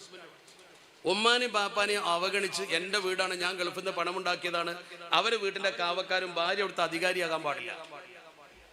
അത് ചെറുപ്പക്കാരി പെണ്ണുങ്ങൾ മനസ്സിലായിക്കോ, ചെറുപ്പക്കാരും മനസ്സിലായിക്കോ. ആ കുടുംബത്തിൽ ബർക്കത്തുണ്ടാവില്ല. കാരണം മാതാപിതാക്കളെ മനസ്സ് വേദനിച്ച ഒരു വീട്ടിൽ ഒരു ഗുണം ഉണ്ടാവില്ല. എന്നാൽ മാതാക്കളും പിതാക്കളും മനസ്സിലാക്കേണ്ടത് പഴയ കാലമല്ല ഇപ്പോൾ. അപ്പൊ മക്കൾക്ക് കുറച്ചൊക്കെ ഒരു സ്വാതന്ത്ര്യം വേണ്ടി വരും. ചിലപ്പോൾ ഒരു ടൂറൊക്കെ പോയി വരും, അതിന് എതിര് നിൽക്കണ്ട. മക്കളുടെ സ്വാതന്ത്ര്യത്തിന് നിങ്ങൾ വല്ലാതെ വിഘാതം നിൽക്കണം, ഒന്നായിട്ട് അഴിച്ചു വിടണ്ടെന്നേ ഉള്ളൂ. രണ്ടു കൂട്ടരും നല്ല നിലക്ക് ഒരു അഡ്ജസ്റ്റ്മെന്റിൽ കഴിയുന്ന കുടുംബമാണ് ശരിക്കും സന്തോഷമുള്ള കുടുംബം. അത് മക്കൾ കാണണം. ആ ഒരു സന്തോഷം മക്കൾക്ക് കണ്ട് വളരാനുള്ള സൗകര്യം നമ്മൾ കൊടുക്കണം. അങ്ങനത്തെ നല്ല കുടുംബമാകണം. അള്ളാഹു തൗഫീഖ് ചെയ്യട്ടെ. അതോടൊപ്പം നമുക്ക് വേണ്ട ഏറ്റവും പ്രധാനപ്പെട്ട മതബോധം, നല്ല ഭൗതിക വിദ്യാഭ്യാസം വേണം കേട്ടോ. ഇന്നിപ്പോൾ നമുക്ക് ആകെയുള്ളൊരു കുഴപ്പം എന്താ പറയുക, ഭൗതിക വിദ്യാഭ്യാസ രംഗത്ത് നമ്മൾ വളരെ പുറകിലാണ്. ഇപ്പൊ മഹലിലൊക്കെ നല്ല സാമ്പത്തിക ശേഷിയുള്ള ആൾക്കാരുണ്ടാവും. അവരെന്ത് ചെയ്യും? മക്കളെ SLC കഴിഞ്ഞാൽ പിന്നെ അവർ നേരെ ചെയ്യുന്ന ഒന്നുകിലും മെഡിസിൻ അല്ലെങ്കിൽ എഞ്ചിനീയറിംഗ്. അത് നിർത്തിവെക്കണം. കാരണം നിങ്ങളെ കുട്ടി മെഡിസിനോ എഞ്ചിനീയറിങ്ങിനോ പോകാൻ യോഗ്യനാണെങ്കിൽ അവന് ബുദ്ധി ഉണ്ടെന്ന് എൻ്റെ അർത്ഥം. ആ ബുദ്ധിയുള്ള കുട്ടിയെ നിങ്ങൾ മെഡിസിനും എഞ്ചിനീയറും വെച്ച ഡോക്ടറും എഞ്ചിനീയറും ആക്കിയിട്ട്, അല്ലെങ്കിൽ നിങ്ങൾ ബാംഗ്ലൂരിൽ വിട്ടിട്ട് IT പഠിപ്പിച്ചിട്ട് സമ്പാദ്യം ഉണ്ടാക്കാൻ നോക്കണ്ട. സമുദായത്തിന് വേണ്ടി ചെയ്യാൻ എന്താ ചെയ്യേണ്ടത്? ഇന്ന് ആ കുട്ടികളെ നിങ്ങൾ ചെയ്യേണ്ടത് ഏറ്റവും ചുരുങ്ങിയത് സിവിൽ സർവീസിനൊന്ന് ശ്രമിക്കണം. സിവിൽ സർവീസിന് നല്ല IAS ഓഫീസർമാർ, IPS 10-23 പോസ്റ്റിലേക്ക് നമ്മളെ കുട്ടി എത്തും. ഡോക്ടർ ആക്കണ്ട, എഞ്ചിനീയർ ആക്കണ്ട എന്നല്ല ഞാൻ പറയുന്നത്. ഒരു ഡോക്ടറും എഞ്ചിനീയറും ആകാനുള്ള അത്ര ബുദ്ധി വേണ്ട സിവിൽ സർവീസ് നേടാൻ. അതിനേക്കാളും എളുപ്പമാണത്. ശ്രമിക്കാത്തതോടെ നമ്മുടെ കുട്ടികൾ ശ്രമിക്കണില്ല. ശരിക്കും നമ്മൾ നന്നായി ശ്രമിച്ചാൽ 10 പേര് ശ്രമിക്കുമ്പോൾ ഒരു 3-4 പേരെങ്കിലും വരുമല്ലോ. അവര് ഇവിടുത്തെ ജില്ലാ കലക്ടറായി വരും, SP ആയിട്ട് വരും. തിരുവനന്തപുരത്ത് പോയാൽ വകുപ്പ് സെക്രട്ടറിമാരുടെ പേരിങ്ങനെ വായിച്ചു നോക്കണം. ഓരോ വകുപ്പിനും ഓരോ സെക്രട്ടറിമാരുണ്ടാവും. മന്ത്രിമാരെക്കാൾ പവറാണ് വകുപ്പ് സെക്രട്ടറിമാർക്ക്. അവരാണ് തീരുമാനം എടുക്കുക. ആ വകുപ്പ് സെക്രട്ടറിമാർ IAS ഓഫീസർമാരാ. എത്ര ആളുണ്ട് നമ്മൾ ആൾക്കാർ? 21% ക്രൈസ്തവ സമുദായത്തിൽ എത്ര പേരുണ്ട് എണ്ണി നോക്ക്. 12% നായർ സമുദായത്തിൽ എത്ര ആളുടെ IAS ഓഫീസർമാർ? 27% മുസ്ലിങ്ങളിൽ ആകെ 2-3 പേരെ അവിടെ കാണുള്ളൂ. അതാ മനസ്സിലാക്കേണ്ടത്. ഏകദേശം 1046-ലധികം ചീഫ് സെക്രട്ടറിമാർ വന്ന് കേരളത്തിൽ. ചീഫ് സെക്രട്ടറി ആരാ? ഒരു സംസ്ഥാനം ഭരിക്കുന്നത് പ്രധാനമായും 3 ആൾക്കാരാണ്. ഒന്ന് മുഖ്യമന്ത്രി, ഒന്ന് ചീഫ് സെക്രട്ടറി, ഒന്ന് DGP. ഇവര് 3 പേരാ ഭരണം. ബാക്കിയൊക്കെ അനുബന്ധമാണ്. അവരുടെ കയ്യിലാ കാര്യം കിടക്കുന്നത്. ഈ സംസ്ഥാനം ഭരിക്കുന്ന കൂട്ടത്തിൽ നിങ്ങൾ നോക്ക്, എത്ര ചീഫ്. ആകെ കേരളത്തിൽ ഒരു മുസ്ലിം ചീഫ് സെക്രട്ടറി കാലം വരെ വന്നു, മുഹമ്മദ് റിയാസുദ്ദീൻ. അയാളെ 6 മാസം തയ്ച്ചു നിൽക്കാൻ സമ്മതിച്ചില്ല. എന്തേ? കാരണം IAS റാങ്കിൽ നമ്മുടെ ആളുകൾ പ്രഗത്ഭരായി മുന്നോട്ട് വന്നിട്ടില്ല. അത് തന്നെ DGP കേരളത്തിലെ ആകെ ഇപ്പൊ ഒരു DGP വന്നു, ദർവേഷ് ഇപ്പൊ വന്നു. അതിന്റെ മുന്നേ ഒരാൾ വന്നു, സത്താർ കുഞ്ഞ്. അയാൾക്ക് ലോ ആൻഡ് ഓർഡർ പദവി കൊടുത്തോല്ല. എത്ര DGPമാർ വന്നു കേരളത്തിൽ? എത്ര എണ്ണം വന്നു? ചീഫ് സെക്രട്ടറിമാരെക്കാൾ കൂടുതൽ DGPമാർ വന്നു. ഞാൻ പറഞ്ഞു വരുന്നത്, ആ സ്ഥാനത്തേക്കൊക്കെ നമ്മളെ എത്തിക്കുന്ന പ്രധാനപ്പെട്ടതാണ് IAS, അതുപോലെ KAS. അതൊരു ടാസ്ക് ആക്കി എടുത്തിട്ട് നമ്മൾ ശരിക്കത് പഠിപ്പിക്കണം. നമ്മുടെ മഹലിൽ അതിന് കഴിയും. ഇപ്പൊ എൻ്റെ മഹലിൽ എൻ്റെ പ്രിയപ്പെട്ട മഹല്ല് കമ്മിറ്റിക്കാരുടെ സഹായത്തോടു കൂടി നമ്മൾ ചെയ്തൊരു പ്രവർത്തനം, അവിടുത്തെ സർക്കാർ ജോലിക്കാരൊരു യോഗം വിളിച്ചു. കൂട്ടത്തിൽ പെൻഷൻ വാങ്ങുന്ന ജോലിക്കാരും വിളിച്ചു. സർക്കാരിൻ്റെ ജോലി കിട്ടിയ പെൻഷൻ വാങ്ങുന്ന ആൾക്കാരും സർക്കാർ ഉദ്യോഗസ്ഥന്മാരെയും വിളിച്ചു കൂട്ടി. വലിയ നിഴമത്തല്ലേ ഇപ്പോഴത്തെ കാലത്ത് ഒരു സർക്കാർ ജോലി കിട്ടുക എന്ന് പറഞ്ഞാൽ. ഒരു സർക്കാർ ജോലി എന്ന് പറഞ്ഞാൽ വലിയ സംഭവമാണ്. അവർ വിളിച്ചു കൂട്ടി. അപ്പോൾ ഒരു 10-28 ആളെ കിട്ടി. അവരോട് പറഞ്ഞു, നിങ്ങൾ ആകെ 2 കാര്യം ചെയ്തു തരണമെന്നോ. എന്താന്ന് ചോദിച്ചു. അവർ പറഞ്ഞു, ഞങ്ങളെ മഹല്ല് കമ്മിറ്റി ഒന്നിനും വിളിച്ചിട്ടില്ല, നമ്മളോടൊന്നും ചോദിച്ചില്ല, ഞങ്ങളിങ്ങനെ പഠിച്ചു, ജോലി നേടി, അത്രയേ ഉള്ളൂ. ഇപ്പം നമ്മളിപ്പോൾ ഈ കൂട്ടത്തിലുണ്ടാവും 25,000, 30,000, 40,000, 50,000 ഒക്കെ പെൻഷൻ വാങ്ങി കാലും നീട്ടി വീട്ടിൽ കുത്തിരിക്കുന്ന ആൾക്കാരുണ്ടാവും, വീട്ടിൽ ഇരിക്കുന്ന ആൾക്കാരുണ്ടാവും. ഒരു ഉപകാരം ഒരു മഹല്ല് ചെയ്തിട്ടുണ്ടാവില്ല. ഗവൺമെന്റ് പൈസ ഇങ്ങനെ ശമ്പളമായിട്ട് വാങ്ങുണ്ടാവും, പെൻഷനായിട്ട് വാങ്ങുണ്ടാവും. ഞാൻ തെറ്റാന്നല്ല പറയണത്, വലിയ നിയമത്താണത്. മാസാമാസം 25, 30, 40 പെൻഷൻ വാങ്ങുന്ന ആൾക്കാർ ഈ സദസ്സിലുണ്ടാവും. നിങ്ങൾ എന്തേ ദീനിന് വേണ്ടി ചെയ്തത്? നിങ്ങൾ എന്തേ മഹലിന് വേണ്ടി ചെയ്തത്? നിങ്ങൾക്ക് അല്ലാഹു നല്ല സൗകര്യമൊക്കെ ചെയ്തെന്നില്ലേ? എന്നാൽ നിങ്ങൾ തിരിച്ചൊരു കാര്യം ചെയ്യണം. അതെന്താ? ഈ മഹലിൽ നിന്ന് 10 സർക്കാർ ഉദ്യോഗസ്ഥന്മാരുണ്ടാക്കുന്ന കാര്യങ്ങളെ ഏൽക്കണം. അതെങ്ങനെ ഉണ്ടാക്കുക? കുട്ടികളെ, പഠിക്കുന്ന കുട്ടികളെ ശരിക്കൊരു പരീക്ഷയൊക്കെ നടത്തി ഒരു സ്ക്രീനൊക്കെ ചെയ്ത ഇന്ന് നല്ല ബുദ്ധിയുള്ള കുട്ടികളെടുത്ത് അവർ IAS-നും IPS-നും ഒക്കെ അയക്കാനുള്ള മാർഗം എന്താ നോക്കുക. അവർക്ക് നല്ല പറ്റിയ ജോലിയുടെ ഫീൽഡ് എന്താ നോക്കുക. PSC പരീക്ഷ വരുമ്പോൾ അപേക്ഷിക്കാൻ പറയുക. എന്നിട്ട് പ്രഗത്ഭരായ ആൾക്കാരെ കൊടുന്ന ഒരു PSC-ന്റെ കോച്ചിങ് ഒക്കെ നടത്തി കൊടുക്കുക. അതൊക്കെ മഹല്ല് കമ്മിറ്റി വിചാരിച്ചാൽ കഴിയും. അതിന് കമ്മിറ്റി വേണ്ട. മഹല്ല് കമ്മിറ്റി ഈ ചെറുപ്പക്കാരെ ഏൽപ്പിച്ചാൽ മതി. എൻ്റെ മഹല്ലിൽ ഈ പണി ഞങ്ങൾ ഏൽപ്പിച്ചിട്ടുള്ളത് ആ മഹല്ലിലെ റിട്ടയർഡ് ഉദ്യോഗസ്ഥന്മാരെയും നിലവിലുള്ള ഉദ്യോഗസ്ഥന്മാരെയും വിളിച്ചു കൂട്ടി അവർക്കൊരു സമിതി ഉണ്ടാക്കി. എന്നിട്ട് അവരോട് രണ്ടാമത്തെ കാര്യം പറഞ്ഞു, കേന്ദ്ര വഖഫ് ബോർഡിൽ നിന്ന്, കേരള വഖഫ് ബോർഡിൽ നിന്ന്, സാമൂഹ്യക്ഷേമ വകുപ്പിൽ നിന്ന്, അങ്ങനെ പല ഫൗണ്ടേഷനുകളുണ്ട്. ആ ഫൗണ്ടേഷനുകളിൽ നിന്ന് ഒരുപാട് സാധുക്കൾക്ക് ആനുകൂല്യങ്ങളുണ്ട്. അതിന്റെ ബുക്ക്ലെറ്റുകളുണ്ട്. നെറ്റിലൊന്ന് വരുത്തിയാൽ മതി. നമ്മൾ ആൾക്കാർക്ക് അത് അറിയില്ല. മറ്റു ചില സമുദായങ്ങൾ കൃത്യമായി അതൊക്കെ കൃത്യമായി നേടിയെടുക്കുന്നുണ്ട്. അവരെ കഴിവാണത്. ക്രൈസ്തവ സമൂഹത്തിലെ പാതിരിമാരൊക്കെ പള്ളിയിൽ തന്നെ പറഞ്ഞിട്ട് അതിനെ അപേക്ഷിപ്പിക്കും. അവരെ കഴിവാണ്, അവർ അംഗീകരിക്കണം. നമ്മൾ നികുതി അങ്ങോട്ട് കൊടുക്കുന്നുള്ളൂ, ഇങ്ങോട്ട് കിട്ടാനൊന്നുമില്ല. ശരിക്കും നമ്മളൊരു പ്ലാൻ ചെയ്താൽ സർക്കാരിൽ നിന്നുള്ള ആനുകൂല്യങ്ങൾ പലതും നമുക്ക് കിട്ടാണ്ട്. ഇവരോട് അതിനെക്കുറിച്ച് പഠിക്കാൻ പറഞ്ഞു. അതിന്റെ ഫോം ഡൗൺലോഡ് ചെയ്ത് അർഹരെ കണ്ട് അപേക്ഷിപ്പിക്കാൻ പറഞ്ഞു. എനിക്കങ്ങനെ തോന്നലുണ്ടായത് വളരെ പ്രധാനമായിട്ട് തെക്കൻ കേരളത്തിൽ ഒരിക്കലും മഹലിൽ അതിന്റെ വാർഷികത്തിൽ പങ്കെടുത്തപ്പോഴത്തെ സെക്രട്ടറി റിപ്പോർട്ട് വായിച്ചു. അതെനിക്ക് മനസ്സിൽ തട്ടി. അയാൾ എന്താ പറഞ്ഞത്? 2 വർഷം കൊണ്ട് നമ്മൾ സർക്കാരിൽ നിന്ന് ഇത്ര രൂപ നമ്മുടെ ഈ മഹലിലെ ഇന്ന ആളുകൾക്ക് പല സ്കീമിലൂടെ വാങ്ങിക്കൊടുത്തു. ആ സ്കീമൊക്കെ അയാൾ വായിച്ചു. ഞാൻ അന്തം വിട്ടു. സർക്കാരിന്റെ നമ്മളറിയാത്ത ഒരുപാട് സ്കീമിൽ നിന്നുള്ള സഹായങ്ങൾ, തൊഴിൽ സംരംഭങ്ങൾക്ക്, കർഷക സംരംഭങ്ങൾക്ക്, പല കാര്യങ്ങൾക്കും അത് ചെയ്യുന്ന ആരാ? മഹല്ല് കമ്മിറ്റി ചുമതലപ്പെടുത്തിയ ഒരു ചെറിയ ടീം. എത്ര അത്ഭുതം അറിയങ്ങൾ. അതിനൊന്നും ആരും തേടിപ്പോണ്ട. നമുക്ക് അതൊക്കെ ചെയ്യുമ്പോൾ ഈ മഹല്ല് കമ്മിറ്റിയോട് ജനങ്ങൾക്ക് വല്ലാത്തൊരു കമ്മിറ്റ്മെന്റ് ഉണ്ടാവും. മഹല്ലിനോട് ജനങ്ങൾക്ക് ഒരു കമ്മിറ്റ്മെന്റ് ഉണ്ടാവും. തരക്കിടില്ല. ആ ഒരു അവസ്ഥ അല്ല. വെറുതെ നിസ്കരിക്കാനും നോമ്പൊലിക്കാനും മാത്രം പറഞ്ഞിട്ട് കാര്യമൊന്നുമില്ല. അതൊക്കെ ഞങ്ങൾക്ക് അറിയാവുന്ന ആൾക്കാർ പറയും. പ്രശ്നങ്ങൾ ഉണ്ടാകുമ്പോൾ അതിൽ ഇറങ്ങിച്ചെല്ലുകയും സാമ്പത്തിക സഹായം നൽകുകയും. ഇപ്പോൾ സുന്നി മഹല്ല് ഫെഡറേഷൻ എങ്ങനെ ഒരു മഹല്ലിൽ സാമ്പത്തിക ഭദ്രത കൈവരിക്കാം എന്നതിനെ കുറിച്ച് പഠിച്ച് അതിനുവേണ്ടി ക്ലാസ്സുകൾ നടത്തി അതിനുവേണ്ടി പ്രത്യേകം ആൾക്കാരെ വെച്ച് പഠിച്ച ചില സ്കീമുകളുണ്ട്. അതോടൊപ്പം തന്നെ സുന്നി മഹല്ല് ഫെഡറേഷൻ്റെ ഏറ്റവും പ്രധാനപ്പെട്ട സ്കീമാണ് പ്രീമരിറ്റൽ കോഴ്സ്. നിങ്ങളിവിടെ നടത്തിക്കോ. വിവാഹം കഴിക്കുന്നതിൻ്റെ മുമ്പ് ആൺകുട്ടികൾക്കും പെൺകുട്ടികൾക്കുമുള്ള വേറെ 2 ക്ലാസ്സാണ്. 4 മൊഡ്യൂൾ ക്ലാസ്സാണ്. ബിഹേവിയർ സൈക്കോളജിയിൽ ബിരുദപ്പെടുത്തി നമ്മുടെ ഒരു കുട്ടിനെ കെട്ടിച്ചിട്ട് നേരെ പറഞ്ഞേക്കും ഒരു വീട്ടിക്ക്. ആ പെൺകുട്ടി അവിടെ ചെന്ന് കയറണം. എങ്ങനെ പെരുമാറേണ്ടത്, ഒരു പുതിയ ഉപ്പ പുതിയ ഉമ്മ അവരോട് എങ്ങനെ പെരുമാറണം ഈ കുട്ടിക്ക് അറിയില്ല. കുട്ടി സ്കൂളിൽ പോയി പഠിച്ച ഒരു വിവരമേ ഉള്ളൂ. ഇസ്ലാമിന്റെ ആ പെരുമാറ്റ ശാസ്ത്രം ഒന്നും അറിയില്ല. ചെറുപ്പക്കാരാണെങ്കിൽ അവരും അത് പഠിച്ചിട്ടില്ല. ഒരു ഭാര്യ വരികയാണ്, ഒരു കുടുംബത്തിൽ ഒരു പെണ്ണിനെ കൊണ്ട് അവളോട് എങ്ങനെ പെരുമാറണം, എങ്ങനെ കുടുംബത്തിൽ ഒരു വിവാഹം കഴിച്ചാൽ ഉമ്മ എവിടെ ഉണ്ട്, ഭാര്യ ഉമ്മ എങ്ങനെ പെരുമാറണം, അവരോടൊക്കെ അതൊക്കെ പഠിക്കണ്ടേ. അല്ലെങ്കിൽ തന്നെ ആൺകുട്ടികളെ ഇപ്പോൾ കല്യാണം കഴിപ്പിക്കൽ എപ്പോഴാ? ആൺകുട്ടികളെ കല്യാണം കഴിപ്പിക്കൽ അവർ പക്വതെത്തുമ്പോഴൊന്നും അല്ല.